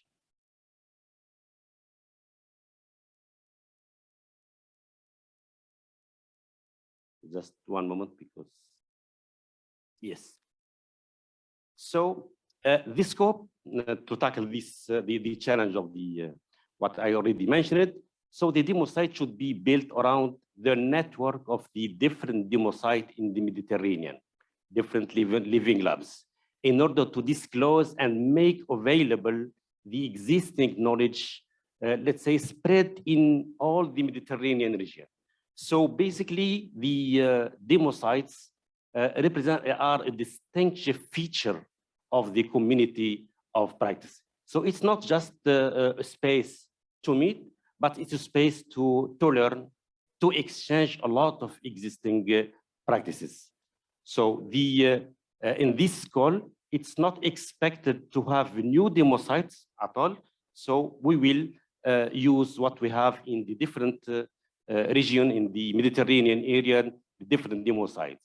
So the proposal should gather here all the stakeholders, the practitioners, the scientists, the investors, policy makers, NGOs, social societies, private sector, in particular the SMEs, and all of them will exchange Waghei evidences. So they will exchange hand-on experiences in the Mediterranean region. The community of practice should develop also science policy interface. This is very important in order to share knowledge, data, and best practices, but also to boost the capacity building, communication, outreach, awareness raising, campaigns, and so on and so forth. Also, the community of practice develop governance method to help to the implementation of the Waghei Nexus Mediterranean. And the last not least, but this is very important, the community of practices could help the policymaker to implement and new Waghei policies. And as we know, until now, we have a problem in the integration of policies. So if the community of practice will help the policymaker to have this integration of policies. Here I would like to highlight, and I think this has been anticipated by Antonella, that the PRIMA Secretariat will steer the overall activity of this community of practices. And another point which is very important is the proposal should think how they can implement activities to the sustainability of the community of practice, but we would like to have the community of practices after the 3 years of the project. And the third point is the synergy with other established platform. There is other established platform in the Mediterranean, and we like to have this synergy between them, in particular, the Sustainable Food System multi-stakeholder platform. What we expect from the community of practice, so at short term, to promote and support the deployment of the regional demonstration case, and also to test and disseminate and replicate all the Waghei Nexus solution in the demo sites. At long term, we like to shift from this business as usual, the sectoral silo Waghei management, towards an integrated Waghei management, and also to enable a long-lasting cooperation within and between demonstration areas. As I mentioned here, I would like to present the key performance indicator for the innovation action and for the CSA. So please try to use the key performance indicators to follow your project and to link your specific objectives and your activities. This is very important. So here I present 3 main key performance indicator, but feel free to include others. The first one is the integration between the policies. This is very important to think how we can have this degree of integration of policy between mainly water and related water, environment, climate, agriculture, and energy. The second point, which is the number of the stakeholders involved. So here can be in the innovative experiments or also in the number of stakeholders involved in Nexus community of practice. The third one is the number of demo cases. So the number, it should be either for innovation action or for the CSA. So for the innovation action in the different social innovation adaptation experiments in the different contexts of the Mediterranean, or also the number of the Nexus demo cases really engaged on the Nexus community of practice. In the 2 proposals, either for the innovation action or for the CSA, please try to link with European policies or SDGs. So here I just put some SDGs for the Nexus because we have the 2, 6, and the 7, which are linked to the different sectors, but feel free to other relevant SDGs according to your proposal. But here I invite you to not only focus only on the SDGs, but try to include the relevant targets of the SDGs. Also, please indicate the linkages with the European policies and Horizon Europe missions and partnership in the context of the European Green Deal, Water Forum Directive, or others like a farm to fork strategy or biodiversity strategy. I will finish by the Nexus award.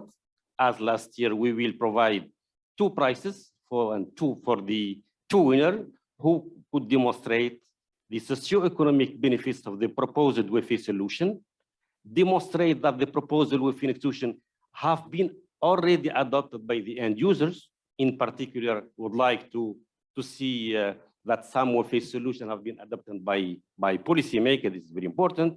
And the last criteria is how to demonstrate the replicability and the upscaling of the potential of the proposed Waghei solution.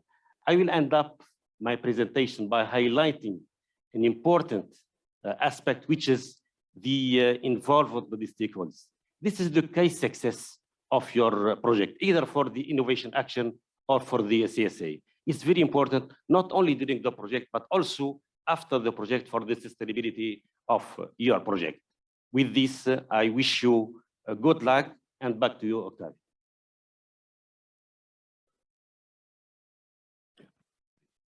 Thank you very much, Ali, for this presentation in which it is clearly shown through 3 instruments, 3 different instruments that we foster certainly this Nexus concept. So through an innovation action, coordinated and support action, and through awards. So with 3 instruments, we show that we want to shift, as Ali was saying, the program towards more a Nexus approach.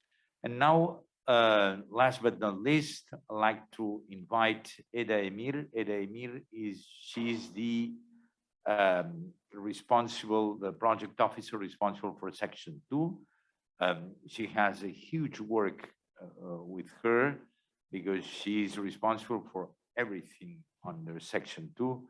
So she will present Section 2. I want to underline again that Section 2 is as important as Section 1, and we want that please you pay the same attention to one and like for the one. Thank you, Octavi. Like Octavi said, I am the new project officer at PRIMA, and I will be in charge of Section 2. And today I would like to present to you the Section 2 topics.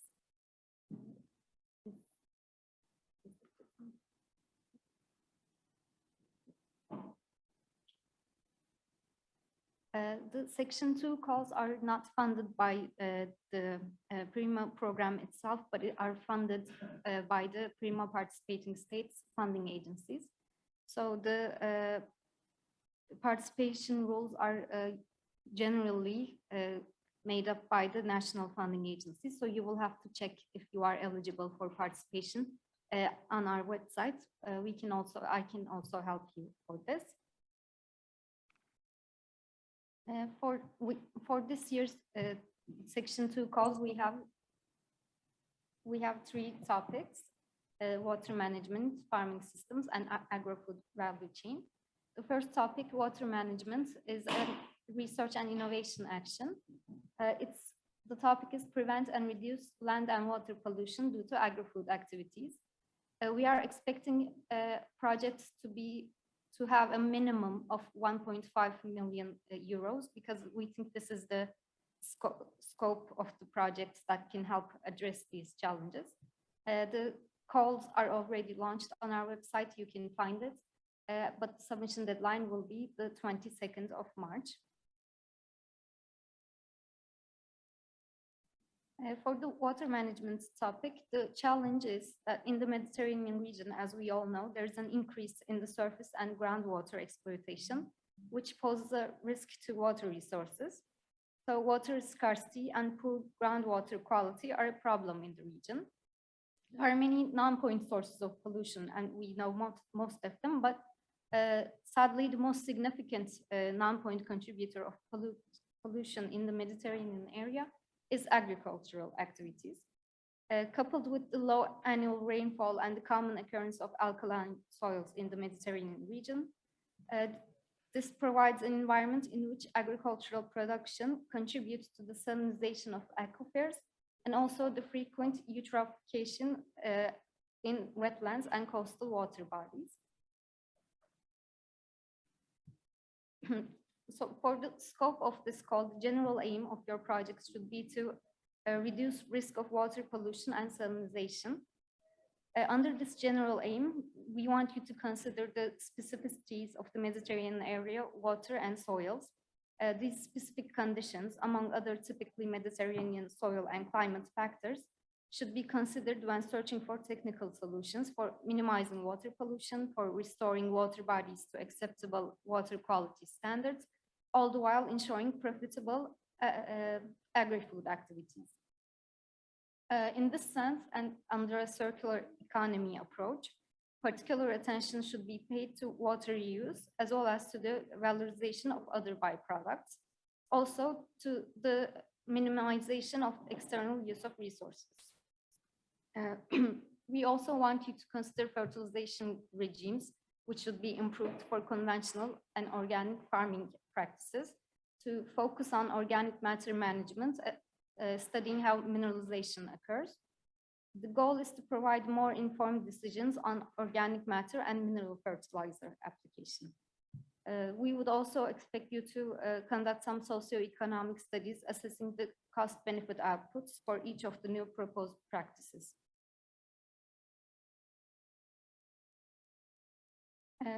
The expected impacts for this topic is the reduction in the contamination and salinization of water bodies by agri-food practices, the development of a site-specific solution to reduce nitrate leaching under specific Mediterranean soil conditions, the evaluation of the risks linked to pesticides and other potential organic pollutants used on water and soil contamination, and rehabilitation of polluted soils and water, and also the development and on-site application of innovative and environmentally friendly technical solutions for water decontamination. We will be looking at some key performance indicators for your projects, and for this topic, they are closely related to the SDG 6, clean water and sanitation, mainly biochemical oxygen demand in rivers and nitrates in groundwaters.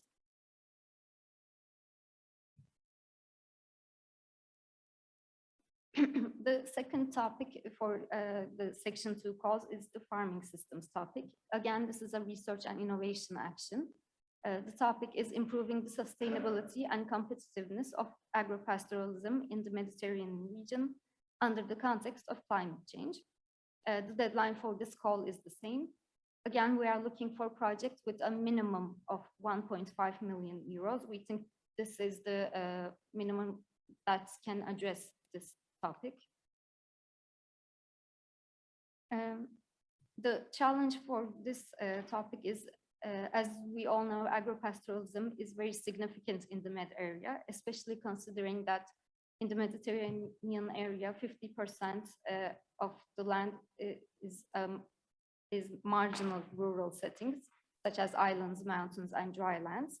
So it's very hard to agricultural practices are very unfeasible here. So this brings about the importance of agropastoralism.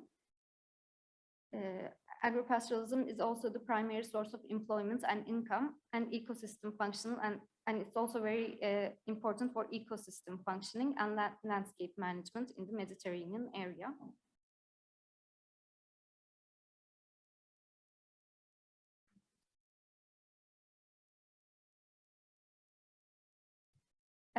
As I mentioned, agropastoral activities are very important in the region, but these systems operate under unfavorable institutional and economic conditions, which also lead to unsustainable practices, problems of farm economic viability, and also problems of generational renewal. In addition to this, volatile rain patterns that we've seen in the region and recurrent droughts, environmental and climate change also pose important challenges to the sustainable management of agropastoral activities. Issues such as overgrazing and land abandonment cause an intense degradation of rangelands. This leads to the gradual disappearance of fauna, flora, and entire biotopes, to the increase in soil erosion and changes in the landscape. Considering all these aspects, agropastoral systems represent a very important asset to produce quality food through environmentally friendly practices, as well as to support the livelihood of communities, especially those inhabiting inner and remote areas in the Mediterranean.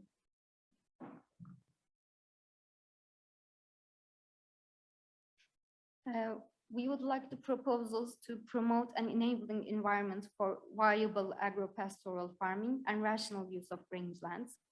Agroforestry practices could also be considered for supporting pastoral and agropastoral livestock production. Proposals should also consider products' quality in terms of consumers' health and safety, provision of socio-economic services, questions of social, gender, and generational dynamics should also be taken into account. Proposals should address the policy setting and the market frame that have implications for agropastoral farming. And we would like you to have advice and suggestions for a more enabling institutional and economic environment.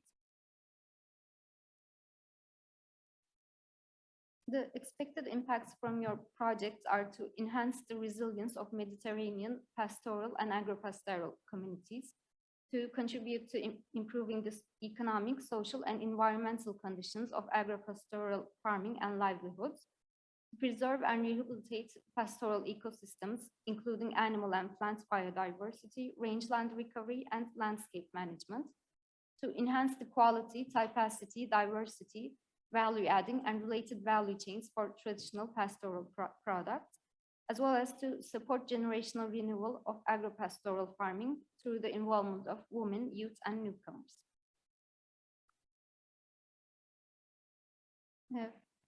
The last topic of the Section 2 calls is under the agri-food value chain. It is enabling the transition to healthy and sustainable dietary behavior. Again, this is a research and innovation action. We are again looking for projects with a minimum of 1.5 million euros. The challenge of this topic is one I think that we all see in our day-to-day lives. We all know that human health is closely linked with dietary patterns. Research has demonstrated that most non-transmissible and chronic diseases, such as heart diseases, obesity, diabetes, stroke, Alzheimer's, and Parkinson's, are directly linked to unhealthy diets. Scientific evidence also shows that the Mediterranean lifestyle, including diets and psychosocial and cultural features, is very beneficial for human health. It's not just the Mediterranean diet, but also the lifestyle. Taking the time to have dinner with your friends and family to socialize is very important for our health. However, in more modern times, less and less time is devoted to these activities, less and less time is devoted to preparing meals. And the dietary habits have shifted towards the convenience of highly processed foods and takeout food. This has had evident adverse effects on the population. There's the increase of obesity, increase in chronic diseases and cancers in areas where they were the lowest 50 or 60 years ago. Under this general challenge, we would like you to first identify, understand, and measure the factors influencing the adoption of healthy dietary behaviors in the Mediterranean communities. And secondly, to implement tailored strategies to help people of all ages to make a shift towards Mediterranean healthy dietary behaviors. These two tasks can be facilitated by combining at least two approaches. One would be increasing awareness, and the other would be increasing the availability and accessibility of nutritional, healthy, and sustainable Mediterranean food in the markets. To achieve these, it is important to have awareness campaigns tailored to different Mediterranean communities. You can use traditional communication strategies, or you can think outside the box. You can have cooking classes, prepare educational toolkits, have demonstration facilities.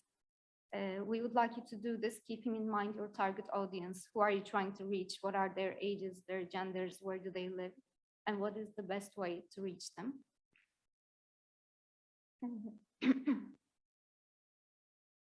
To address the second task, new business models should be designed and proposed at the food industry level in order to produce and distribute traditional, local, low-processed, pre-prepared dishes which have high nutritional value. Proposals should also consider the sustainability aspects related to the consumption of the prepared meals. An overarching goal should be reduction of food waste and using byproducts as beneficial food ingredients. Some of the expected impacts we want to see from your projects are updating, modifying, and developing dietary guidelines and promotion strategies for the adoption of Mediterranean healthy and sustainable diets, promoting and marketing of Mediterranean dietary habits, and highlighting its benefits at all levels through media coverage, through TV programs, awareness campaigns, introducing new and healthy low-processed Mediterranean food products in acceptable, attractive, accessible, and affordable formats, improving the Mediterranean people's health by facilitating the shift towards a Mediterranean healthy and sustainable diet, and decreasing obesity rates and other diet-related non-communicable diseases in the Mediterranean area. The key performance indicators that we will be looking for in your projects are the number of business models for quality and sustainability adapted to SME and smallholders, the number of awareness-raising campaigns which promote a food which promote a food environment conducive to healthy food choice through appropriate incentives and information provision to consumers and policymakers, and the number of food products with enhanced shelf life, quality, and health-related beneficial and sustainable properties. Links with EU policies and missions. This is for all topics, not just for the Agri-Food section. For all of your, in all of the topics, for all of your proposals, we would like to see some links which links demonstrated with EU policies and missions. As you know, there are many missions and EU policies that are already working on the topics that we have just mentioned. So we would like you to show links with them. Some of them we have listed here. You can add others. This is a non-exhaustive list. So there's the Water Framework Directive, the EU Action Plan for Zero Pollution for Air, Water, and Soil, Horizon Europe Mission on Restore Our Ocean and Waters, Farm to Fork Strategy, the Biodiversity Strategy. There are many more, which as I told you, you can also add. Lastly, all topics for section 2 should also indicate links with SDGs. We want to see these links very clearly. The relevant SDGs and targets for each topic is indicated in our call text under each call topic. You can find them on our website in our call text. For these 3 topics that I just mentioned, the SDGs are usually target 2, zero hunger, target 3, good health and well-being, target 6, clean water and sanitation, target 12, responsible consumption and production, target 15, life on land. As I said, under each topic, you can find the relevant SDG topics, but you can add more if you think more are relevant. This was my presentation. Thank you for listening. If you have any questions, please don't hesitate to ask.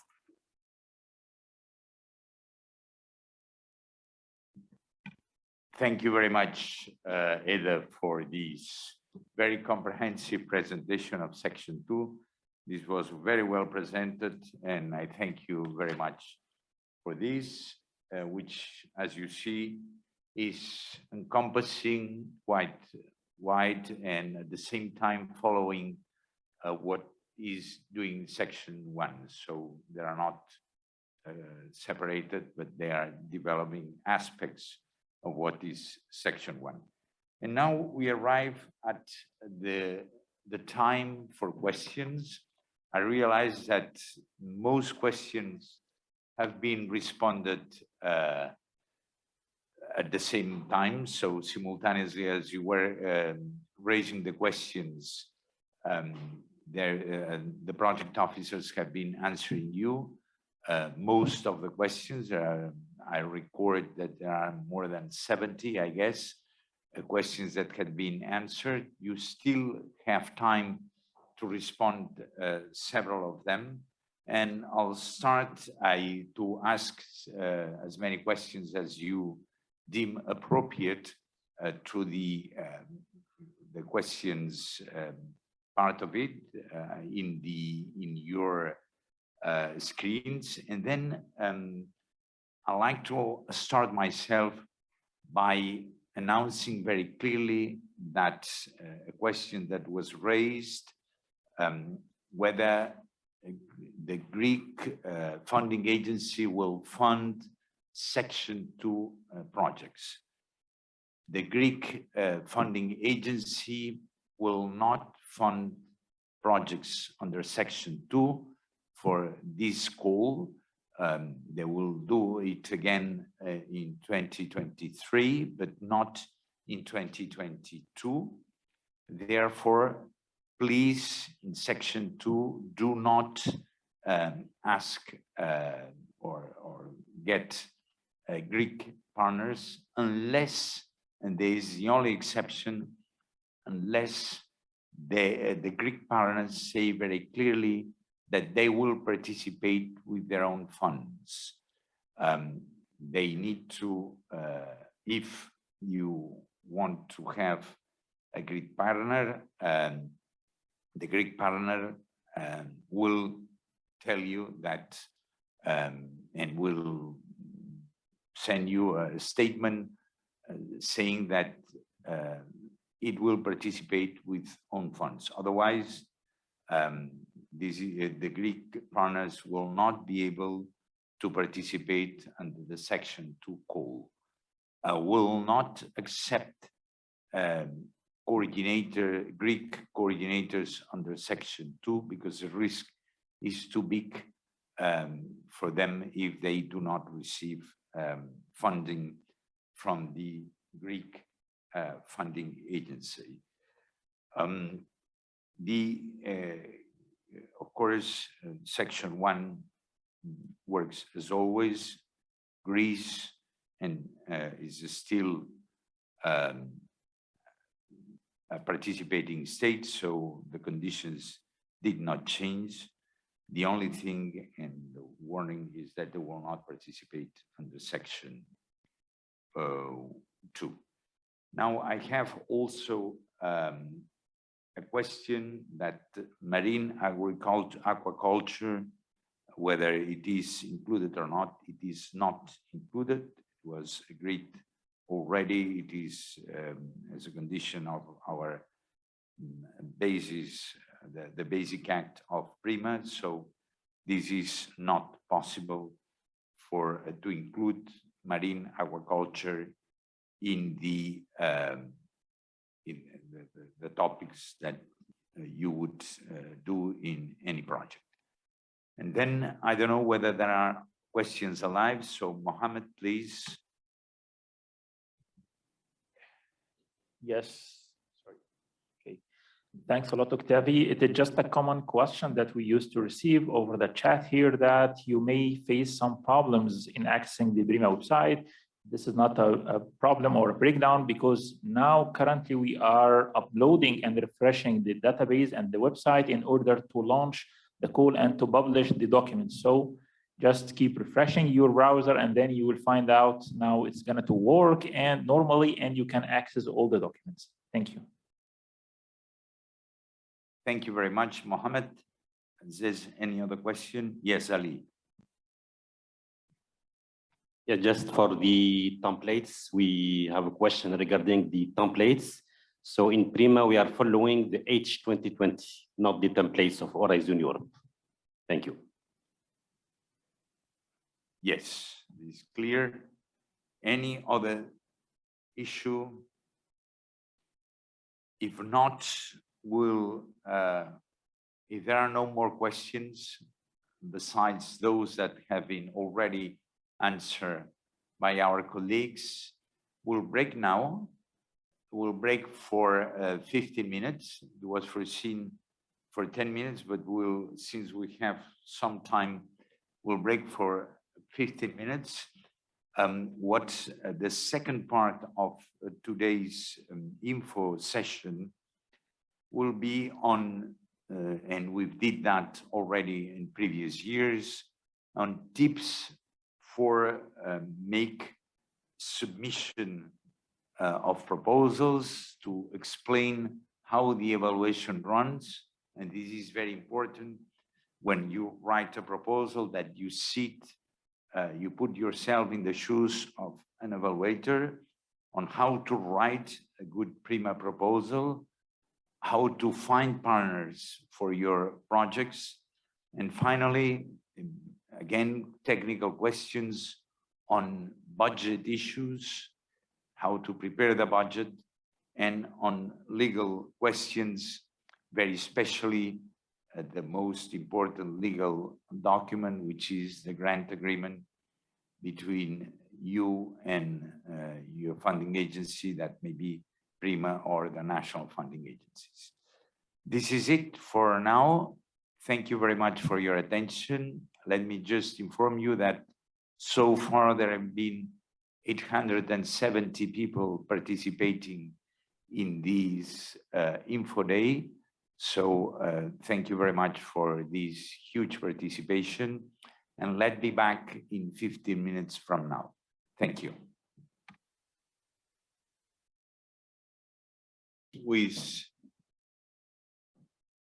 We'll start with the second part of this Info Day. And this, as I said, you will have access to tips to make good proposals, to send us good projects. So I'd like to, first of all, give the floor to Fabrice Dentressangle, who will explain how make a presentation on submission and evaluation of proposals. So please, Fabrice, floor is yours. Thank you very much. So yes, I will present you how to submit your proposal and how the proposal are evaluated in the PRIMA Foundation. So, oh, I still have this problem with the slide. Okay. First, the most important, the rules for participation. What is the minimum requirement in PRIMA to participate? It's to have at least 3 independent legal entities established in 3 different participating states. And you need to have 1 entities from the EU, from the north, and 1 from the south. The third one can be either or from the north or from the south. But it's very important to have at least 3, 1 EU, 1 non-EU, and the other one, the one you want. These are the basic rules. If you are participating to Section 2, you must check your national regulation. So where to find the information if you are interested to participate? Everything is on our website. You will find the recording of this session today that will be put online very soon, just after the info day. But there is a lot of information inside this website. You can find information about the previous project that have been funded, and you can find all the information that is of interest for you today. It's the call section. We have received several questions in the chat, how to find partners. So on the PRIMA website, there is a tool that is called Find Partner. So you have to go to join our community, and in this menu, the first option is Find Partner. On this Find Partner, you can post offer and read offers for other team. So it's very important. I've tried to complete your message clearly to indicate what type of partner you are looking for or what you are offering to the other. There is another point in the PRIMA website. You can also register to become an evaluator of PRIMA, because all the projects are evaluated by independent researchers or from the private sectors also. And you are invited to register if you are interested to become part of the evaluation panel. One important information here, you cannot be an evaluator if you are participating to a proposal. Whatever the section or the call, if in the same year you are applying or participating in a proposal, you cannot be an evaluator for PRIMA. Then the call information. So how to submit your proposal, how to find the call text, how to find the template. Everything can be obtained by clicking on Submit Your Proposal. There are 2 options on our website. On the top of the page, there is a button called directly Submit Your Proposal, or you can go also in the section Research and Innovation, Submit Your Proposal. You will be directed to the same page with the same information. This is what you will see when you click on Submit Your Proposal. You will have access to the list of the topic and the short description of each call. So for instance, here you can see the topic of last year, the water management, the farming system, and you have a button at the bottom of this small card, I would say, with more information. When you click on more information, you have access to the full call text, the challenge, the scope, the expected impact, and at the bottom of this page, you also have links directly to access to the guidelines, to the call text in PDF, to the grant agreement, the pre-proposal template part 1, and the pre-proposal template part 2. You also have information about the project officer that is in charge of this call, so you can send him a message if you need to have more information. To submit your proposal, to really send your proposal to evaluation, you will find a button inside this page. For the moment, the button is not here, it's not active. It will be activated just 1 month before the deadline. So for section 1, the 14th of February, or 15th of February, sorry. When you click on this button to submit your proposal, you will be redirected to the ANR platform. This is the French platform of the National Funding Agency. This has been used in the past, so it's the same, exactly the same process. This platform works in 2 languages, French and English. This can be interesting. So once you have clicked on the button Submit Your Proposal, you land on this page and you just have to identify yourself. If you already have an account, you can use the same account as you had before. And if not, you will have a link to create a new account. Only the coordinator is supposed to do this step. When the coordinator will enter into the submission system, you will see different tabs, and on each tabs at the top, there is a small text describing what is expected on the page. But I also highlight there is an electronic submission system handbook. This handbook is very well done because it's screenshot and it guides you step by step to fulfill the necessary data on the platform. So if you have this handbook on the side while fulfilling the information, you are sure you will not forget anything. The information requested is quite simple. It's about, for example, the title. We will ask an abstract. We will ask to what topic you are applying, etc. And one important thing is the partnership. So there is a tab dedicated to the partnership and task, and the coordinator has to add each partner of his consortium.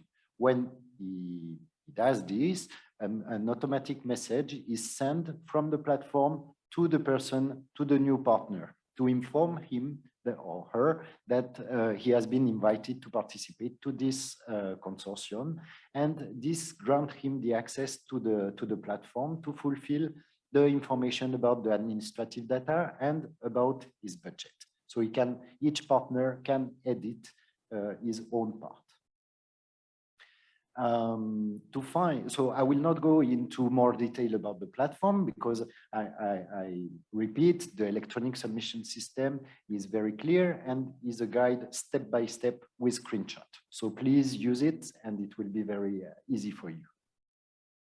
All the templates can be found under the call text, as we have just seen. But if you want to have a quick link to all the documents that are published on our website, there is a section that is called Reference Document. So you go under the tab Research and Innovation, Reference Document, and on this page, you have all the documents that you need for the submission of your project. There is the Strategic Research and Innovation Agenda, the Annual Work Plan, the Grant Agreement, and all the guidance for Section 1, Section 2, and all the templates. Please be careful, use only the templates provided by PRIMA. It's not a free template, you have to follow the sections that are indicated in each template. A quick checklist to submit your proposal. What I have to do? You have to be sure that you have an eligible consortium. So I repeat, a minimum of 3 entities from 3 different countries, 1 from the north, 1 from the south. This is the minimum consortium eligibility requirement. And you have to fulfill all the administrative data on the submission platform. The documents that are required. The part 1. This is an admin document. I will present you the content in some minutes. It's very easy. It's about the partnership, the title of the proposal, and some question. And the part 2, the technical annexes. So this is your proposal itself. The budget for stage 1 is global. So we do not ask you all the details for each category of expenses. Just we ask you 2 amounts for each partner. The request fund, so how much you are requesting to PRIMA or to the funding agency, and the full cost. The full cost is in reality what you are requesting plus your own funding. You can imagine that you already have obtained a fellowship for a PhD, for example. So, and this PhD will work on your project. So his salary can be counted in the full cost of the project, but it's not part of the requested funding because you already have this amount. This is the participation of your institution or other source of funding you have. For the stage 2, here we ask for a more detailed budget, fulfilling all category of personnel, of consumable, travels, etc. And this has to be provided in an Excel file to be uploaded on the website. But it's only for stage 2, not for stage 1. This is the content and the structure of the part 1, the pre-proposal. So as I just said, it's a very simple part. The title, we request the title, the acronym, the list of partner, and we also request an abstract that is a public abstract, some keywords, and information about the call you are applying to. So the name of the call, the topic, is it an innovation action, a research and innovation action, for how long you are requesting the funding. In general, it's from 3 to 4 years. And there are some questions to be answered by the coordinator. Has the project been submitted in previous call?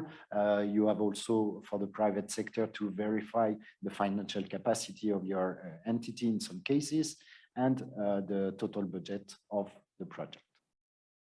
So this is, I come back here. This is very simple, but I insist because every year we have consortium that are not submitting this information. And without this document, your proposal is not eligible. So be careful because it's just an admin doc, but it's very important for the process of evaluation.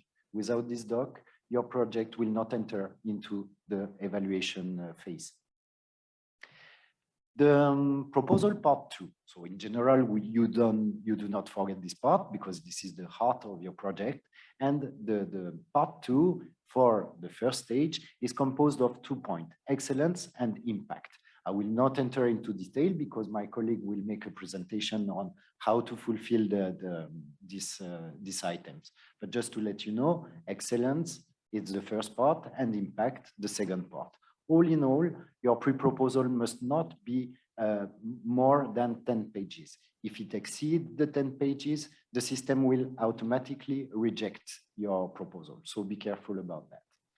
For the second stage, the full proposal stage, you see you have more section. There is more detail that is requested about the impact. And there is all the part related to the implementation of the project with the work plan, with the consortium, the resources, and a section also about the members of the consortium, the description of their skills, and the last section about ethics and security.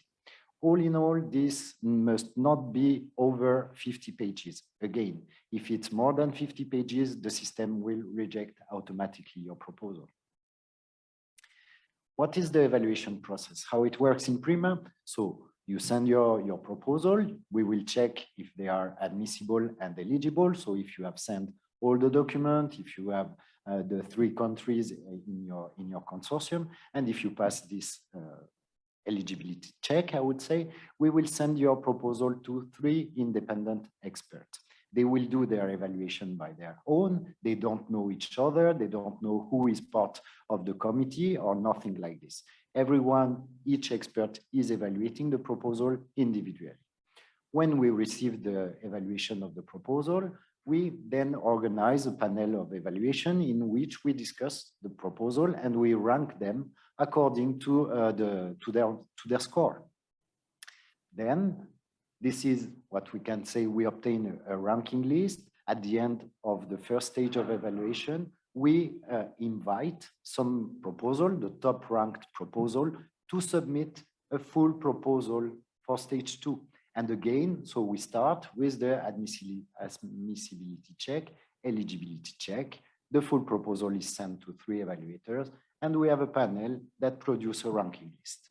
Then this ranking list, of course, is the basis to fund the project. In section 1, as it has been reminded this morning, the project are funded directly by PRIMA. This means a grant agreement is signed between the consortium and PRIMA, and the money is coming from PRIMA, from the EU, directly 100% funded with the EU fund.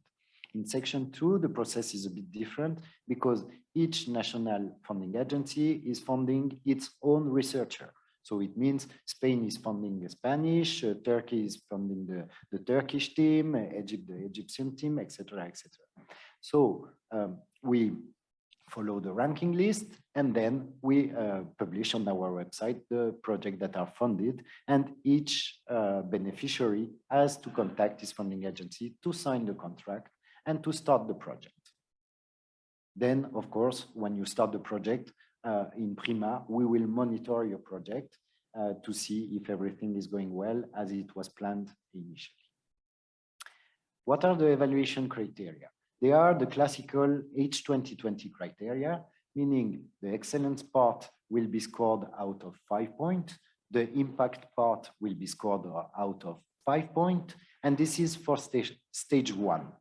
If you are invited to submit a full proposal for stage 2, there is an additional criteria that is the quality and the efficiency of the implementation. And it's also scored out of 5 points. 5 is the maximum.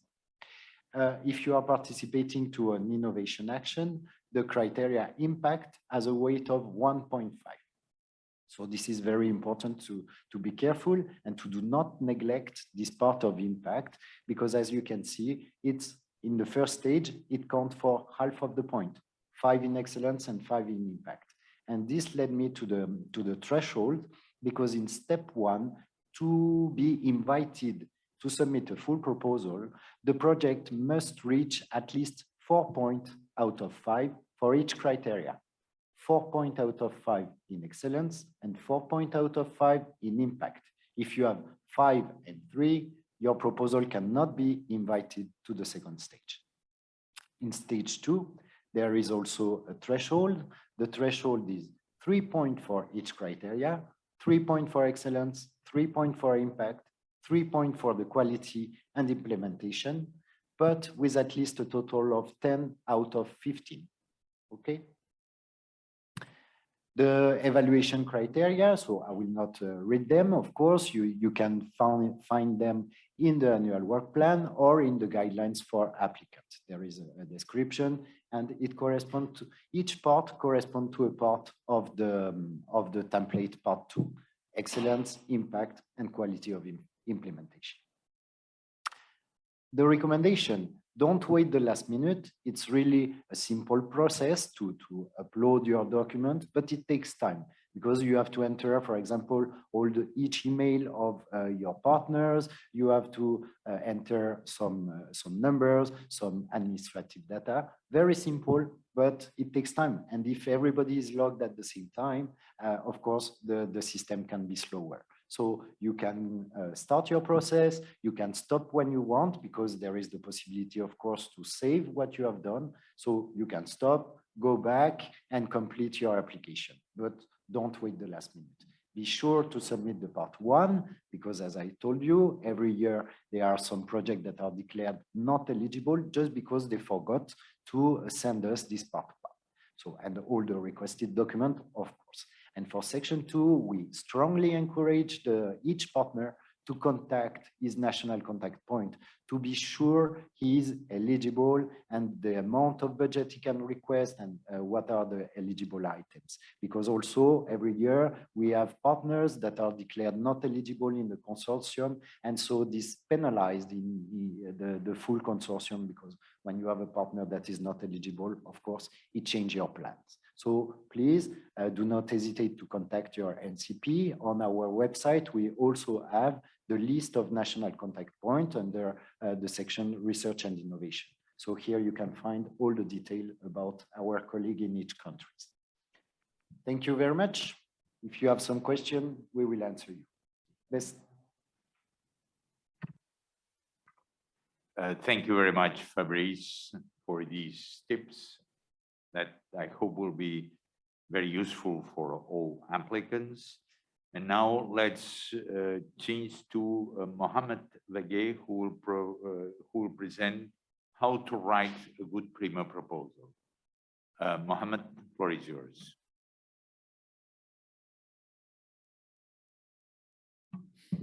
Okay, thank you so much, Octavi.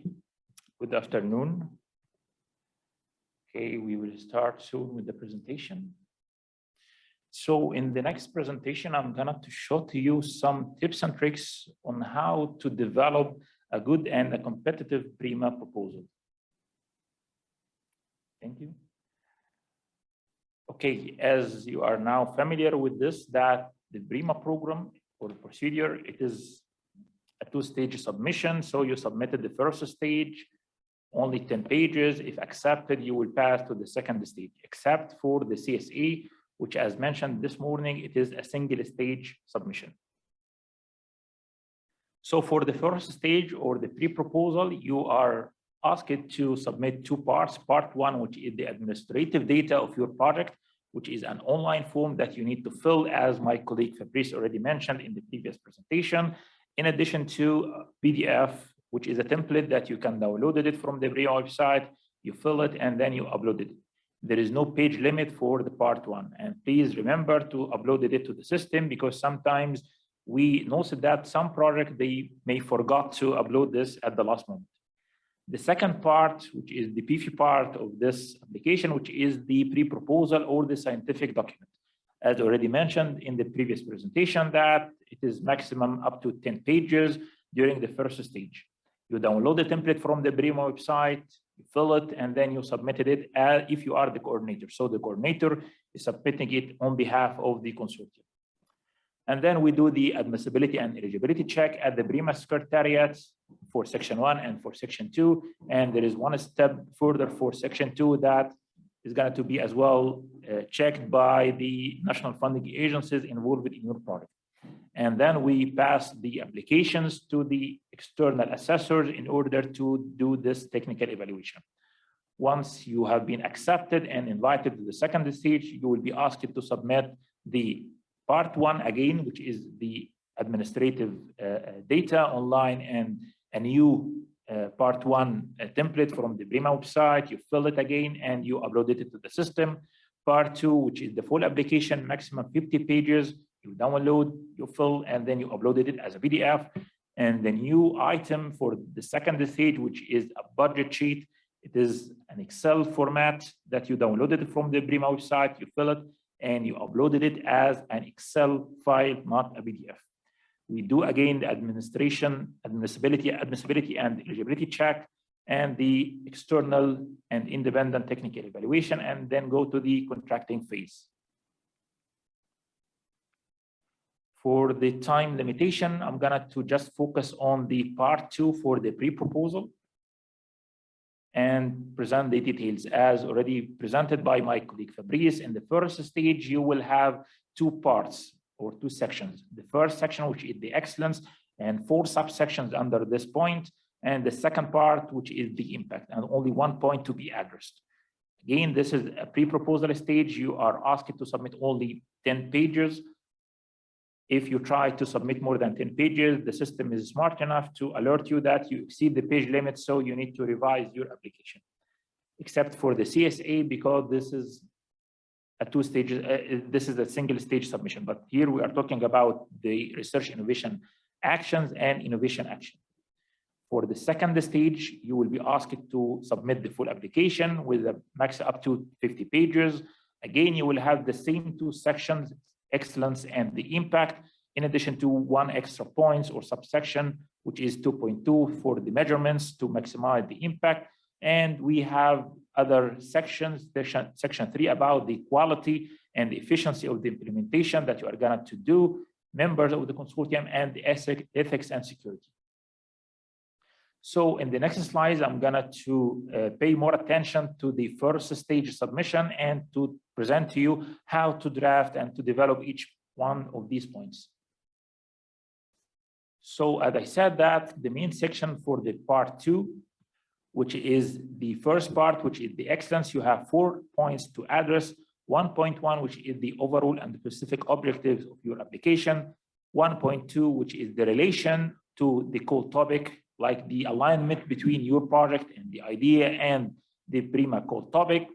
1.3, which is the concept and the applied methodology, 1.4, which is how far you are gonna to go beyond the state of the art.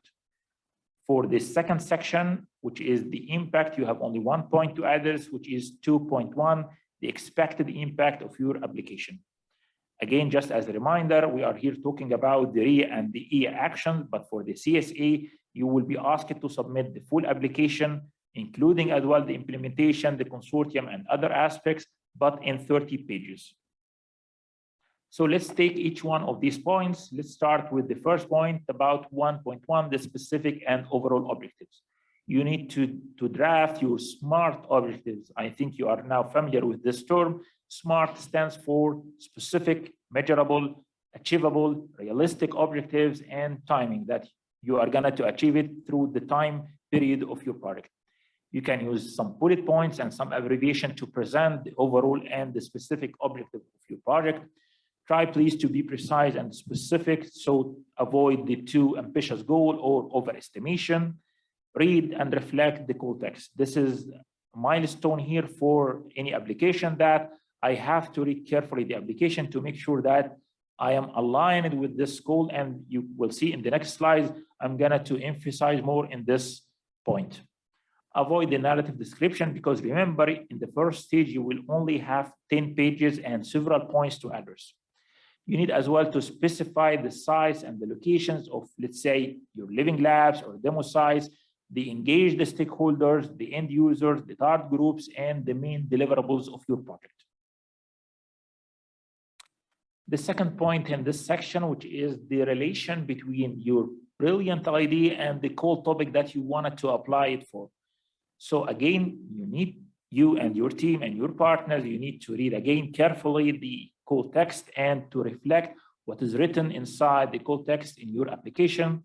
And as I mentioned in the morning presentation, that the PRIMA topics are not standalone, but it is part of the PRIMA initiative or part of the PRIMA program. That's why it is important to go to the PRIMA website, download the strategic agenda, read it carefully, and reflect what is already mentioned inside the agenda, such as the priorities, the KPIs, and so on in your application. And as we highlighted, you have to make sure that your project is going to be linked and aligned with other EU relevant policies and strategies, as all my colleagues mentioned this morning, such as the Green Deal, the Farm to Fork, the Horizon Europe missions, and others. You can use maybe a tabular form, and in the next slides, I'm going to share with you some useful tools and tables that you can use it if you want. And make sure to show the relevance between your idea and the other Mediterranean countries, initiatives, projects, and so on, programs, to show the synergy between your project and other initiatives in the region.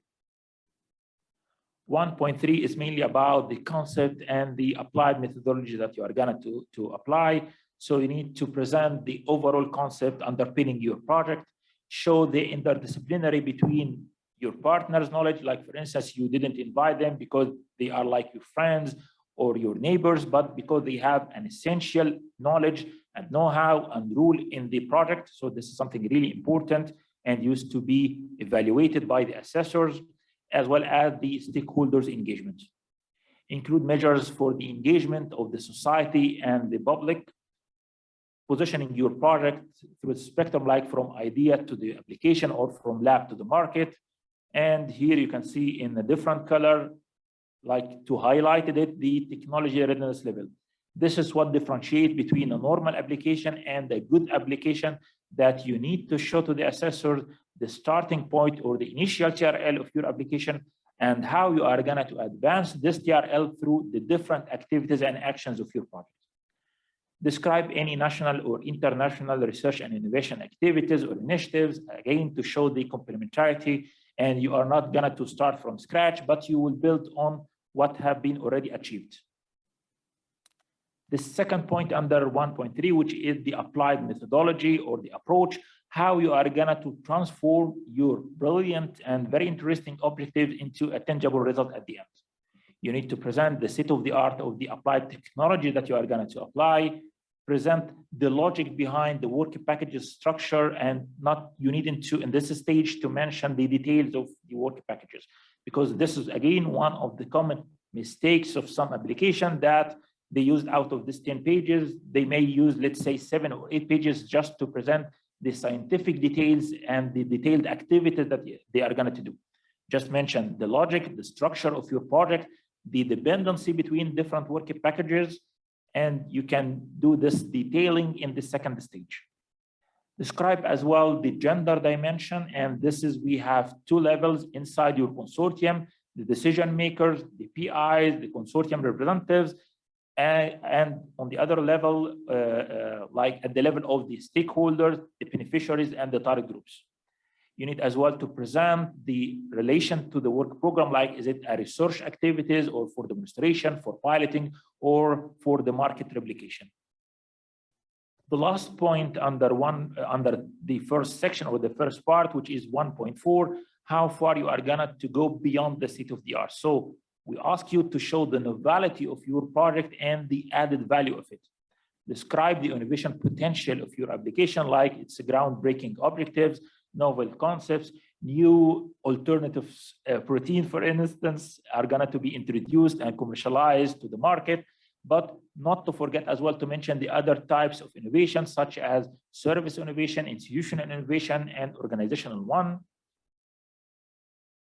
Justify why you selected this or these technologies that you are going to apply by showing its advantage against the other alternatives in the market, and dependently that you need to present the nature and the size of the tackled market.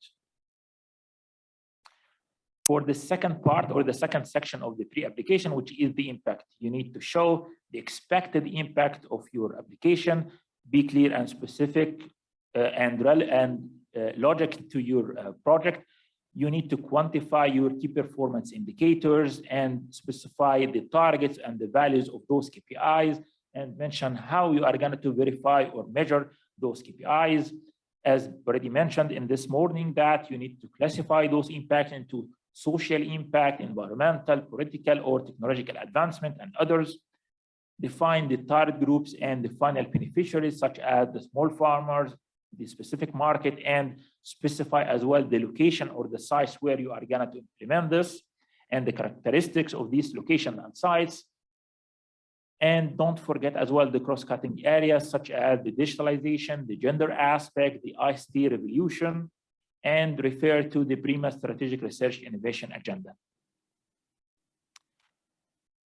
The next 2 slides are just for demonstration purpose, not part of the PRIMA official template. These are just some suggested or useful tables or tools that perhaps can be used by you, or you can invent others if you want. So here, for instance, you can match between what is written inside the code text or the challenges, the PRIMA Strategic Research Innovation Agenda objectives, and how your project are going to respond to this. You can as well use a tabular form to show the initial TRL and the final technologies or the developed solution that you are going to achieve. You can mention as well the target groups and the final beneficiaries, their demand and the challenges, and how your project are going to satisfy those demands. As I mentioned in the previous slide, you need to quantify your activities, your KPIs, and so on. So for instance, if you said that we are going to have a website, how many websites, or workshops, how many workshops? So you need to briefly at least to mention this and to quantify it. Last but not least, maybe you can use this table to summarize the different work packages and the responsible partner and the main expected outputs of each. These as well some suggested diagram that you can use or invent others, such as the Gantt chart or PERT diagram, theory of change, business model canvas, and others. And then I'm ending with some general remarks during the pre-proposal. Please consider in the first stage, you will have 2 sections, the excellence and the impact. They are equal scoring out of 5, so please pay equal attention to the 2 sections. It is only 10 pages, so you need to use it wisely and precisely. Here we are not talking about, let's say, half of them, let's say 5 pages for the excellence and 5 pages for the impact, for sure not. It is up to you to use it as you want, considering as well that for the excellence, you have 4 points to address. For the impact, it's only 1 point. One of the common mistakes that we used to see that some applicants, they used to have, let's say, 9.5 pages for the excellence and only half a page for the impact. This is one of the common mistakes that we advise you to avoid. Don't waste your space for the implementation and the details in the first stage. Please quantify all your activities, actions, KPIs, and others. You can use tables, figures, and diagrams. You need to show the interdisciplinary between your partner, the stakeholders, and the end users. Show the novelty, and the novelty can be in the process, in technology, and on the way that you develop your application. Show as well the networking and synergy with other activities and initiatives.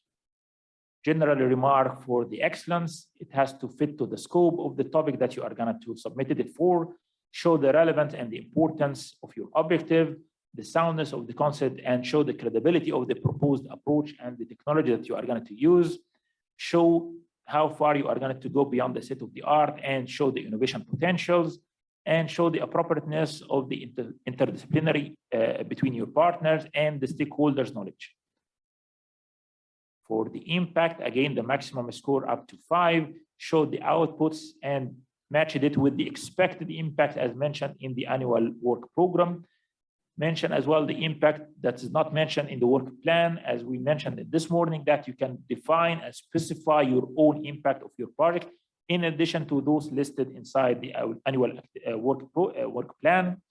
And not forget to show briefly in this stage the exploitation and dissemination activities of your project, and mention the IPR management, the data management, and communication plan of your results. General remarks or advice, some takeaways: keep the title and acronym of your project simple and catchy so the assessors are going to be easily remembered. Avoid too general background in the first stage specifically. Be concise and write specific what is relevant to your project. Register on the platform and keep continuously update the data on it. You can develop your own checklist. Read carefully the guideline and the call text. So because as you saw that, you need to reflect several times throughout different sections. Provide all needed information and keep continuously and regularly check the PRIMA website in case of any updates or news, such as in case of any future deadline extension. Final technical advices: make sure to engage the external stakeholders and end users to your action, and how you are going to approach them through this proposed and good communication tools and actions and activities. Show the relevance of your project to the topic, to the PRIMA call for this year, 2022, to the PRIMA Strategic Research Innovation Agenda, and to the other EU regulations and initiatives. Justify why you selected those partners, those sites and locations, and the applied technology. Check the numbering and the consistency of the partner orders, deliverables list, the work packages and tasks. You can invent some tools, diagrams, charts that can reflect and present well your ideas to the assessors. Use measurable KPIs and quantify your activities and outputs. Before the submission, you need maybe to revise and to clear and polish your application and your proposal.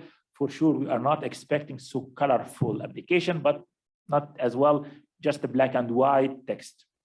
And last but not least, and this is very important, especially for those applying for Section 2, please make sure to communicate with your national contact points. You can go to the PRIMA website and you can find the contacts of each of the national contact points and the national funding agencies. Thank you so much for your attention and wish you good luck. Thank you. Back to you, Octavi. Thank you, Mohamed.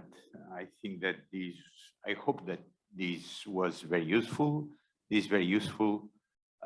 Hopefully, applicants just don't need luck, but to do well-prepared proposals.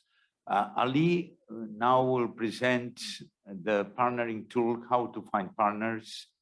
And I think this is a very important part also for the applicants. So Ali, the floor is yours.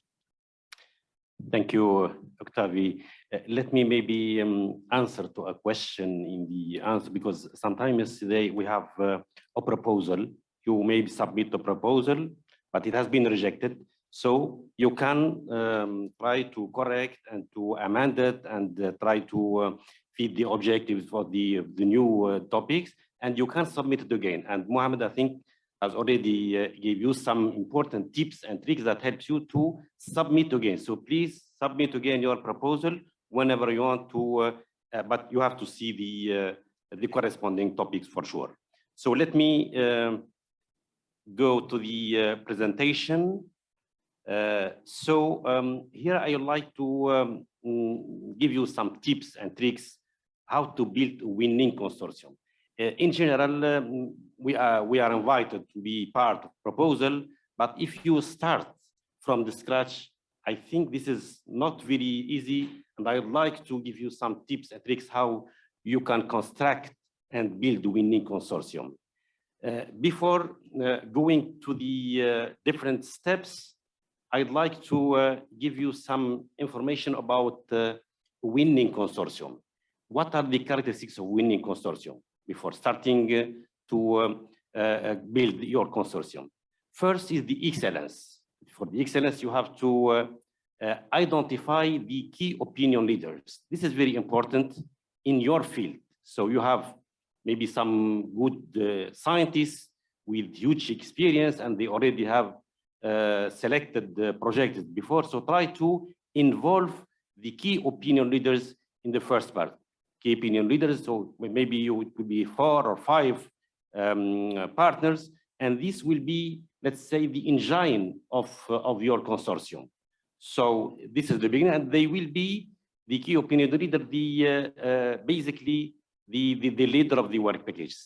The second one is the interdisciplinary. This is very important because you have to combine partners from various disciplines because it depends on the topics, and in general, we have multidisciplinarity on the different topics of PRIMA. So we have to combine partners from different disciplines. Don't forget the social side. Sometimes the social side is very important in your project. So try to involve different disciplines. The third one is the balance. One is the balance between, not only between the North and South, but also between the non-profit and the profit. And mainly for innovation action, if you have innovation action, try to involve mainly private sector, SMEs, or whatever. This is very important because if you like to sustain the project, if you like to uptake the project by the end user, try to involve the profit partners because this will give you another value for your proposal. The last and not least is the complementarity between the partners. So try to have a complementarity between the partners. Try to avoid to have a dressing or window partners. So this is very important because during the evaluation, the assessor will realize that all the partners are complementary, and this will give another value for your proposal. So now you will start your building your consortium from the scratch. First off, you have to bring on board the key opinion leaders, as I said, as I mentioned, which is the core consortium, your Concord consortium, and the engine to build the consortium.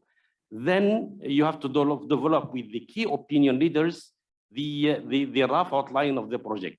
It's 1 or 2 pages that describe the main objectives, the expected impacts, and the main outcomes. So this is, it would be drafted only with the key opinion leader, the 4 or 5 partners. Then you have to bring the rest of the partners. Either you have to be the rest of the consortium from your network or also from the network to the core consortium, or you have to use partnering tool or networks. Let me, before going to the partnering tool, give you some important tips to find partner for your project proposal. Maybe sometimes it's obvious, but I would like to highlight it here. The first one is to search your social media. I think it's very important that you have to scan your list of contact in your social media, and being very active, sometimes you have very good partners, and you have a very potential partner that you can invite to your project proposal.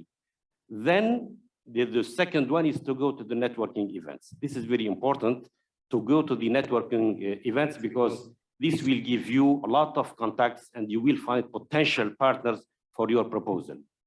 The third one, which in general that most of the organization neglect, this is the email marketing strategy.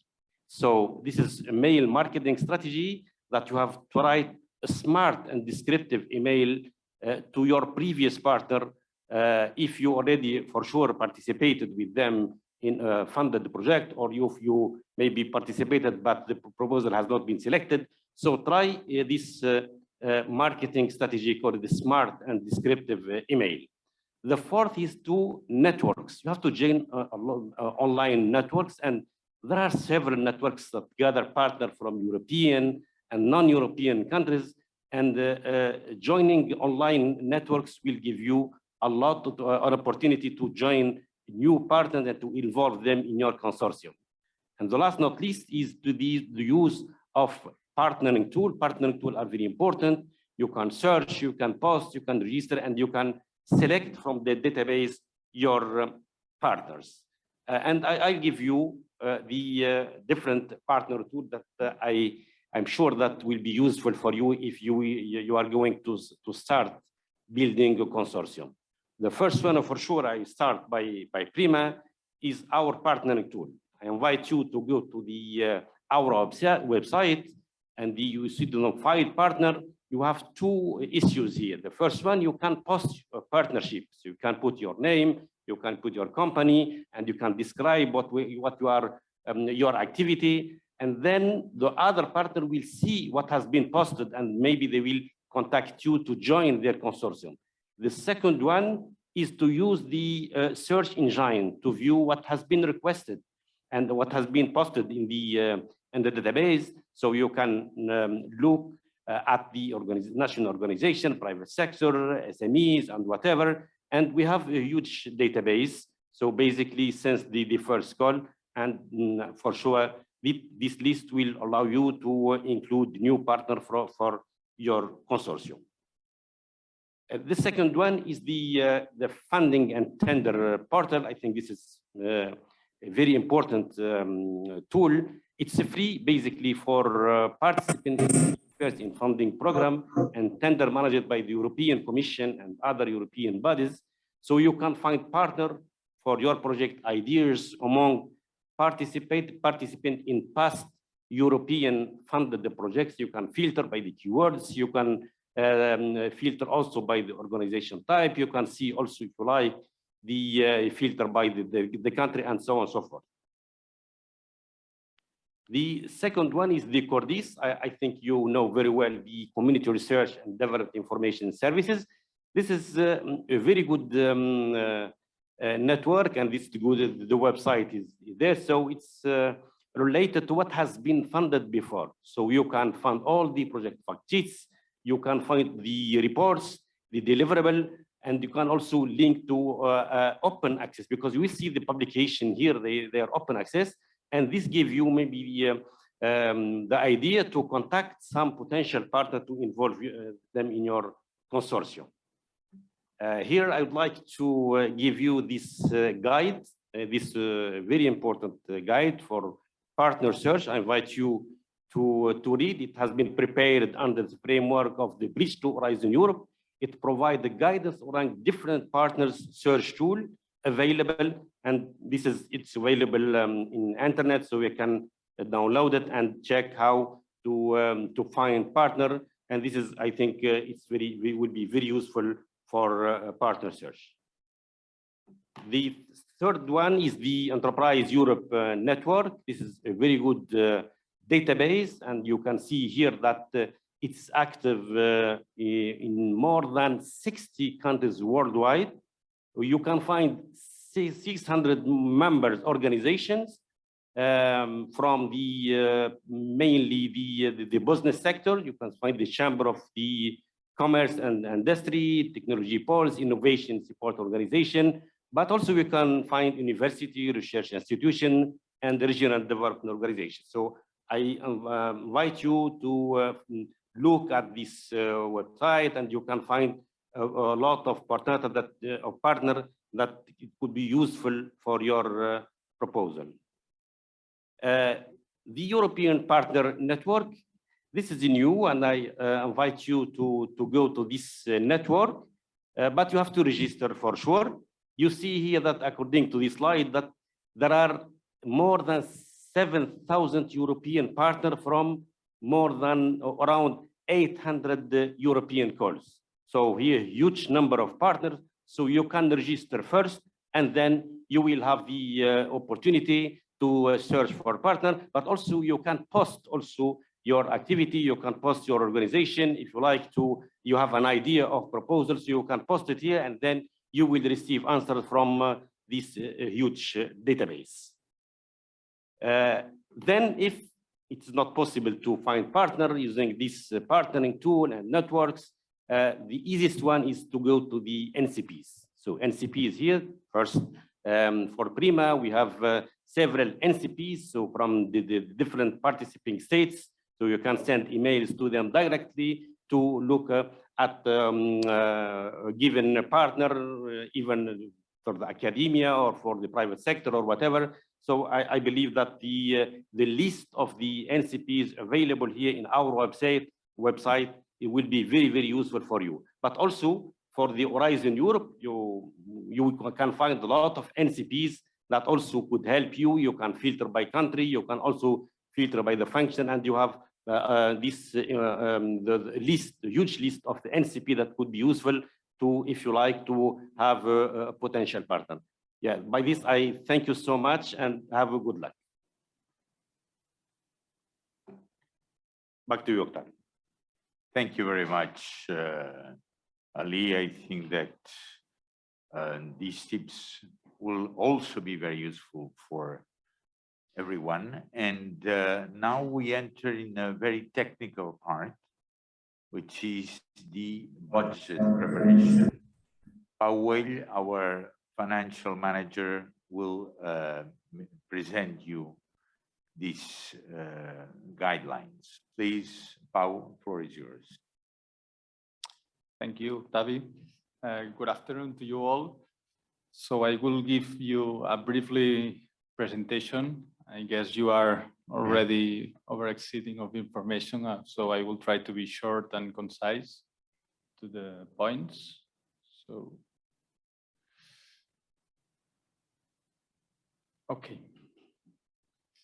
So I will speak about the eligible cost, then a few comments on the ineligible cost, then the concept of the third parties, which always have a lot of doubts and queries, and finally how PRIMA as the report and the payments.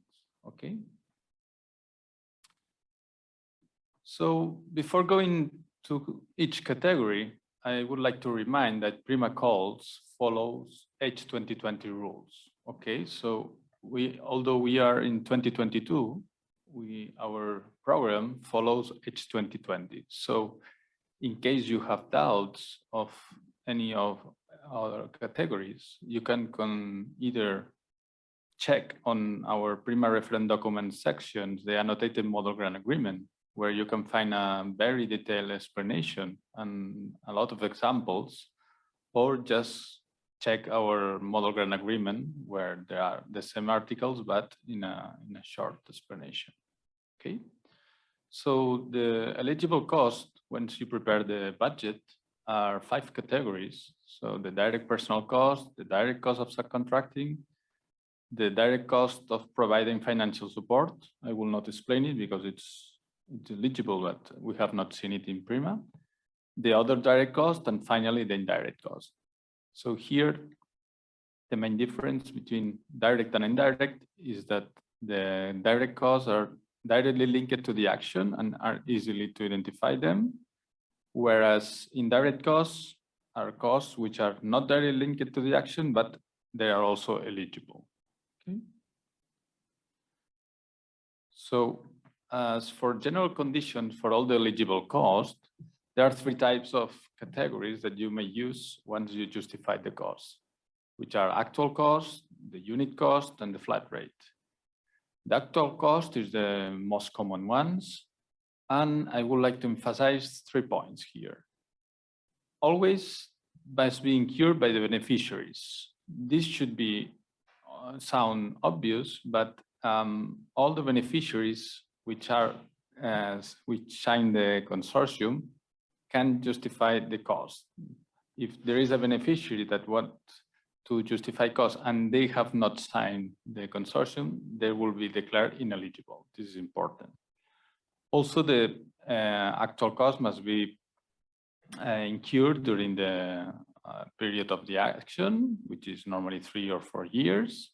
And very important as well, all the beneficiaries must follow the national law on taxes and labor and social security of each country. Okay.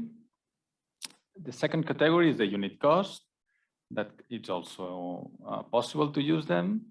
And many organizations use them to justify the direct personal cost, or for instance, the direct personal cost for SME owners.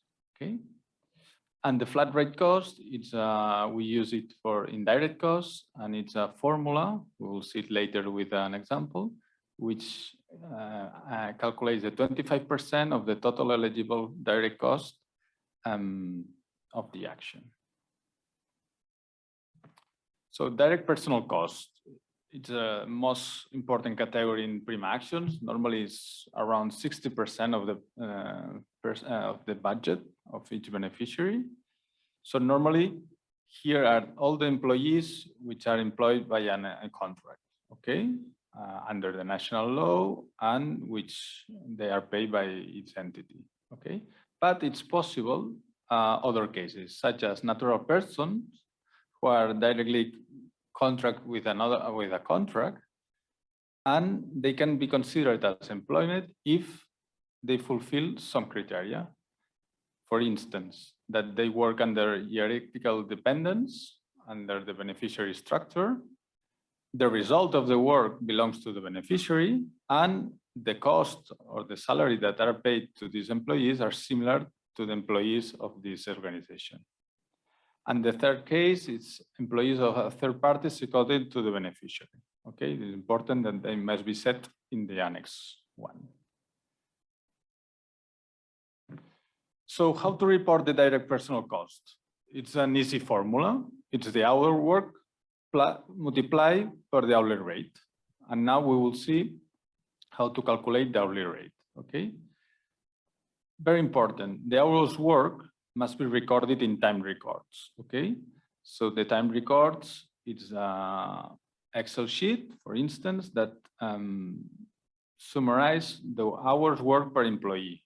And this is very important that each beneficiary, if it's granted, keep them in order to get the funds refunded, okay? So how to determine the hourly rate? There are two options, with actual cost or unit cost.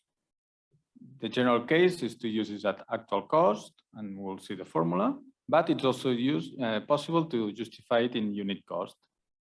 The unit cost, it can be accounting practices from the beneficiary, which calculate the hourly rate for each category.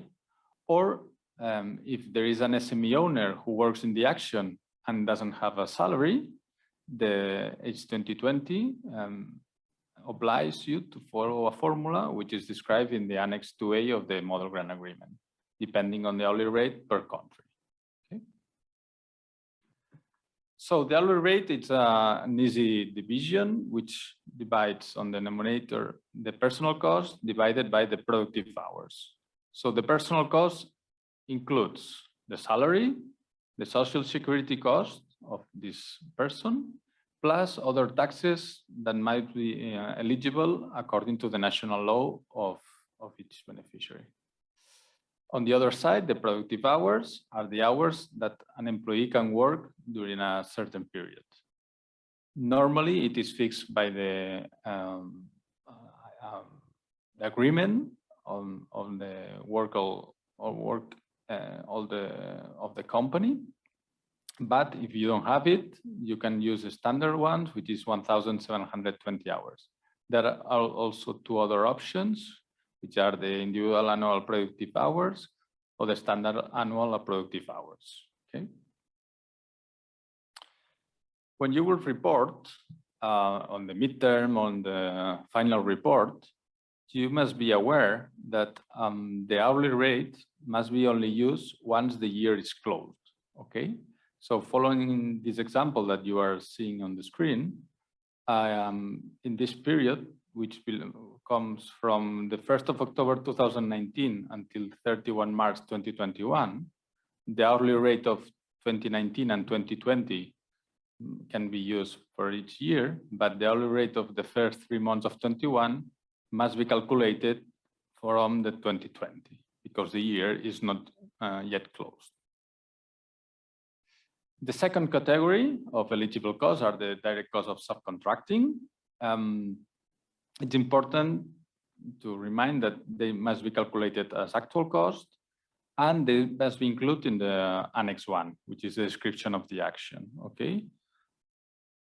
The third category is the other direct costs, which have several categories such as travel cost, okay, the equipment and other goods. Regarding the equipment, it's important that you must only declare the depreciation cost of the equipment, infrastructure, or other assets, following the formula that you see, which is the purchase cost multiplied by the depreciation, which allows the national law, multiplied by the use of the action of this asset, and finally, per the days that you use this asset. Okay, it's not possible to account all the 100% of the asset in one single year on the project. Also, cost of renting or leasing are also eligible. And regarding other goods, which are goods and services that you may need to perform the action.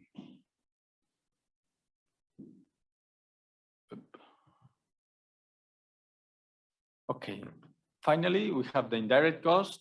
So H2020 simplifies a lot how to calculate them. And it's a flat rate of 25% of the total eligible direct cost, okay? So basically, we calculate all the total eligible direct costs, excluding the cost of subcontracting. And you will understand better through this example. So for instance, this public university, which is a beneficiary, has incurred the following costs: 100,000 for personal cost, 20,000 for subcontracting, and 10,000 for other direct costs. So the total eligible direct cost is 130,000. But when we calculate the indirect cost, we multiply just 25%, adding 100 plus 10. So the total indirect cost is 27,500. So the total eligible cost for this partner is 157,500 euros. Okay. The second, once we have seen the eligible, we move to the ineligible cost. So these are all the costs that don't comply with the condition set in the eligible cost, okay? And the most common ones are the doubtful debts, the currency exchange losses, PRIMA pays always in euro, and the currency exchange is not eligible, the excessive or reckless expenditure incurred by the beneficiary, or the deductible VAT. Also, all the costs incurred before and after the start of the action are not eligible. This is important. Once you prepare the budget in the stage 2, you may face some changes during the action, okay? So the budget that you submit can suffer changes during the action, and we may accept this. So for instance, it's allowed to change from one beneficiary to another one, or from one category to another one, if it is justified, and we will let you know how is the procedure, but just that you are aware that when you submit the budget, it can be modified during the action, okay? This is an example of a budget of an innovation action. And here it's important that when you prepare it on the stage 2, the full proposal, if you have linked third parties, they must be included as a partner just below the partner which have a link, okay? And also it's important that you apply correctly the reimbursement rate. Just a reminder that for innovation actions, if you are a profit organization, you can only get 70% of the total funds, okay? If you have doubt, check which kind of organization you work, but we'll check it for sure if your organization is profit or not profit for the innovation actions. Let's move to the third parties. What is a third party? So it's a legal entity which carry out work of the action, but they don't sign the grant agreement, okay? There are two types of third party. The third parties which directly carry out part of the work, so they are described on the Annex 1, the DOA, or the other ones which provide resources, goods, or services, okay? And they follow different articles. So on the left side, we have the ones who carry out part of the work, which are subcontractors or linked third parties. And on the right side, we have the ones who provide resources, which are contracts or use of in-kind contributions. And each one has its own article from 10 to 14. This is a chart which summarizes how do you have to justify them according to cost or price, and if they have me identified in the Annex 1, okay? This we have already commented that we will circulate this slide, so I will not go into detail, but basically you should first identify which kind of third party you want to use in order to report it correctly on the budget. Finally, PRIMA will pay 3 times to the coordinator. PRIMA only pay to the coordinator, and the coordinator is the one responsible to split the payments among the consortium according to the consortium agreement that will be signed just after they are selected for funding. So we will pay 60% at the beginning of the action. At the midterm, we will receive the report and we will assess it. And if everything is okay, we will pay up to 30% more. And at the end of the action, if all the costs are correct, eligible, and all the payments are not enough, we will pay the 10% left of the payment of the balance, okay? Normally this takes 90 days since the deadline until there is the payment from PRIMA. So this is it. So I just recommend to keep calm and follow the rules. Thank you very much. Oh, please, yeah. And finally, for this very good budget explanation, and finally, we'll have the legal considerations, basically the grant agreement, and this will be presented by Julià Rebés, who is the legal officer of PRIMA. So, Julià, floor is yours.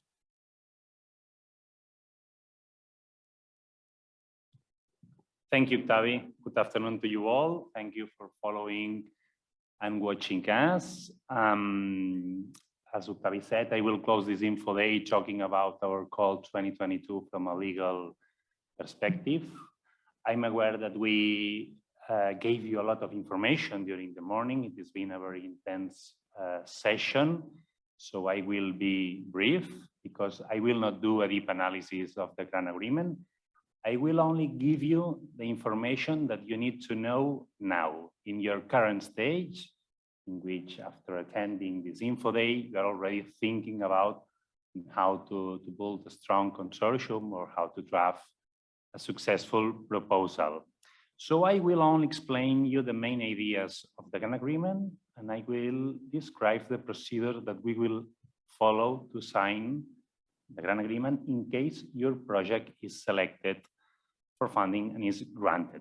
And everything that I will explain will sound very familiar for those of you who have participated before in the H2020 program or even in the previous or the current framework.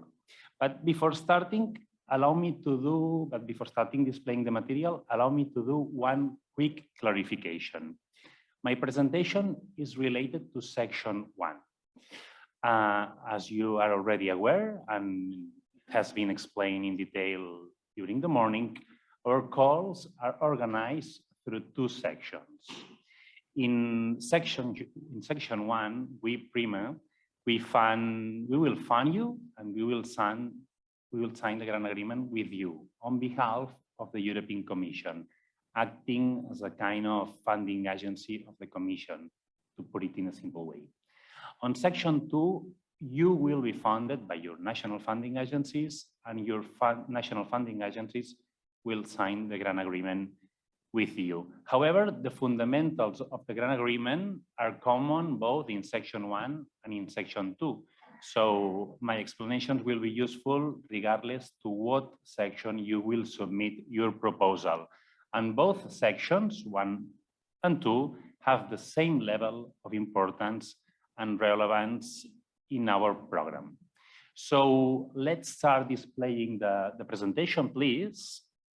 And first of all, the grant agreement is the contract that will be signed between you as a coordinator or partner of a consortium with a granted project and us. Also, the grant agreement is the legal instrument that will allow PRIMA to ensure that your project is implemented as it has been agreed. Let's say, as important is the result as the way to achieve this result. And also, the grant agreement will ensure that your action, this is the execution of your project, will be done in compliance with the applicable law and applicable rules. As Pau, our financial manager, displayed before, keep calm and follow the rules. Because in case of performing a project breaching the applicable rules on the GA, this document will be also our guide to handle these situations. No need to read it now. You can check the presentation later on to identify the possible consequences of non-compliance the contract. All of them described in the chapter 6 of our model grant agreement. The main parts of the GA, the most important part, beside the contract itself, is the Annex 1. This is your project, the description of the action. It will be the full proposal that you will submit in the stage 2, and maybe, and I hope, will be selected for funding.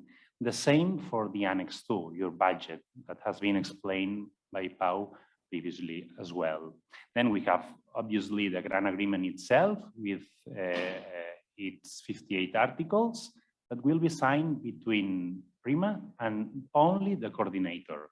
The rest of the partners and possible linked third parties, they will sign the accession form, which is the Annex 3. And when we will sign the grant agreement? So once the evaluation process of the applicant's proposal, performed by independent experts, is finished. Fabrice explained this process before. Then a ranking list with the best projects will be done, and our board of trustees, the PRIMA Foundation Board of Trustees, will approve this list of projects to be funded. In that moment, my colleagues, the project officers, will contact you to give you the good news, and I will also contact you to start the procedure to sign the grant agreement. And how is this procedure? Since according to the Slido answers that you gave us before, and we have a lot of persons attending for the first time this info day, I want to clarify that we don't use the EU participant portal, as known as the funding and tender portal. We are part of the H2022 program, but we don't use this EC portal. So in case your project is granted, we will exchange all the information and documentation through emails and celebrating online meetings and calls if needed. Old-fashioned, but I can assure still useful and effective. After being your project selected, the first thing that we will share is our grant agreement signature procedure. As an example, you can see in the slide the workflow that we are currently using for the call of the 2021, not 2020. And it is a strict workflow in terms, well, from a times perspective, but you should be aware that we need to fulfill with the H2020 time to grant term.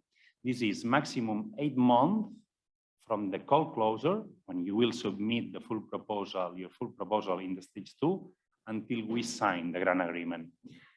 That's why you can see that in the call 2021, we communicate the results and we invited selected consortia to start the procedure by the end of November. And by the end of January, so this is more or less 2 months, the consortia should sign their consortium agreement. That's why my recommendation is, in case your project is invited to submit a full proposal, please be ready to start thinking on the signature of the consortium agreement. And this brings me to the next slide, which describes the consortium agreement. Beside the contract, beside the grant agreement, all the partners of a consortium with a granted project shall sign an internal agreement among them to set the rights and obligations regarding the implementation of the project. This consortium agreement should complement our contract, the grant agreement, and must not contain any provision contrary to it. PRIMA is not involved in this document, and you are free to use any model of contract as long, I insist, it is not contrary with our contract, with our grant agreement. Amendments. We, from a theoretical perspective, we expect from you that you will submit a project that will not need to be modified in the future to be implemented. This is the theory. However, and only if it is justified, we can exceptionally, and I would like to remark, exceptionally, we can proceed with an amendment to modify your project. And also taking into consideration that the amendment cannot modify the project in a way that challenge the reasons, those reasons that the evaluators identified in your project to select it to be granted, because it could break the principle of equal treatment among applicants. I'm almost reaching the end of my presentation, and as Pau explained before regarding subcontractors and linked third parties, obviously you can include them in your proposal to perform certain tasks. But please keep in mind that, because every year we face the same issue, subcontractors and linked third parties cannot perform essential or core tasks of the projects. And also, when selecting them, please fulfill the 2 main key rules: ensure best value for money and avoid conflict of interest. And I think that this is my last slide. I will receive questions on this regard through the Q&A. So let's make it clear again now. We use the H2020 model for our grant agreement, although adapted to the singularity of the PRIMA foundation of the PRIMA program. And you can check this model whenever you need on our website. Is always available for you. So thank you very much for your attention. I do hope that you will participate in our call 2022, both in section 1 or in section 2. And I wish you good luck. And I do hope that I will contact you in less than 1 year to sign the grant agreement. Thank you. Over to you, Octavi. Thank you, Julià, for this presentation on the legal aspects of the calls. Now, if you have questions, we'll be more than happy to answer them. We didn't receive some questions such, opposite to the first part of the info day. Since we didn't receive questions, I hope that everything is very clear. So we will close this long info day here. I want to thank you for your attendance today. This morning, you've been quite numerous. I'd like to thank all the speakers, the PRIMA team, certainly the hosting institution, Union for the Mediterranean, and you all for your contributions. Thank you to the technical assistants here from the UFM. Thank you very much to you all, and wishing you that these explanations today, all this information was helpful for you to prepare and submit your applications that will certainly be more than happy to receive. Thank you very much, and I'll close here the Info Day of 2022. Thanks.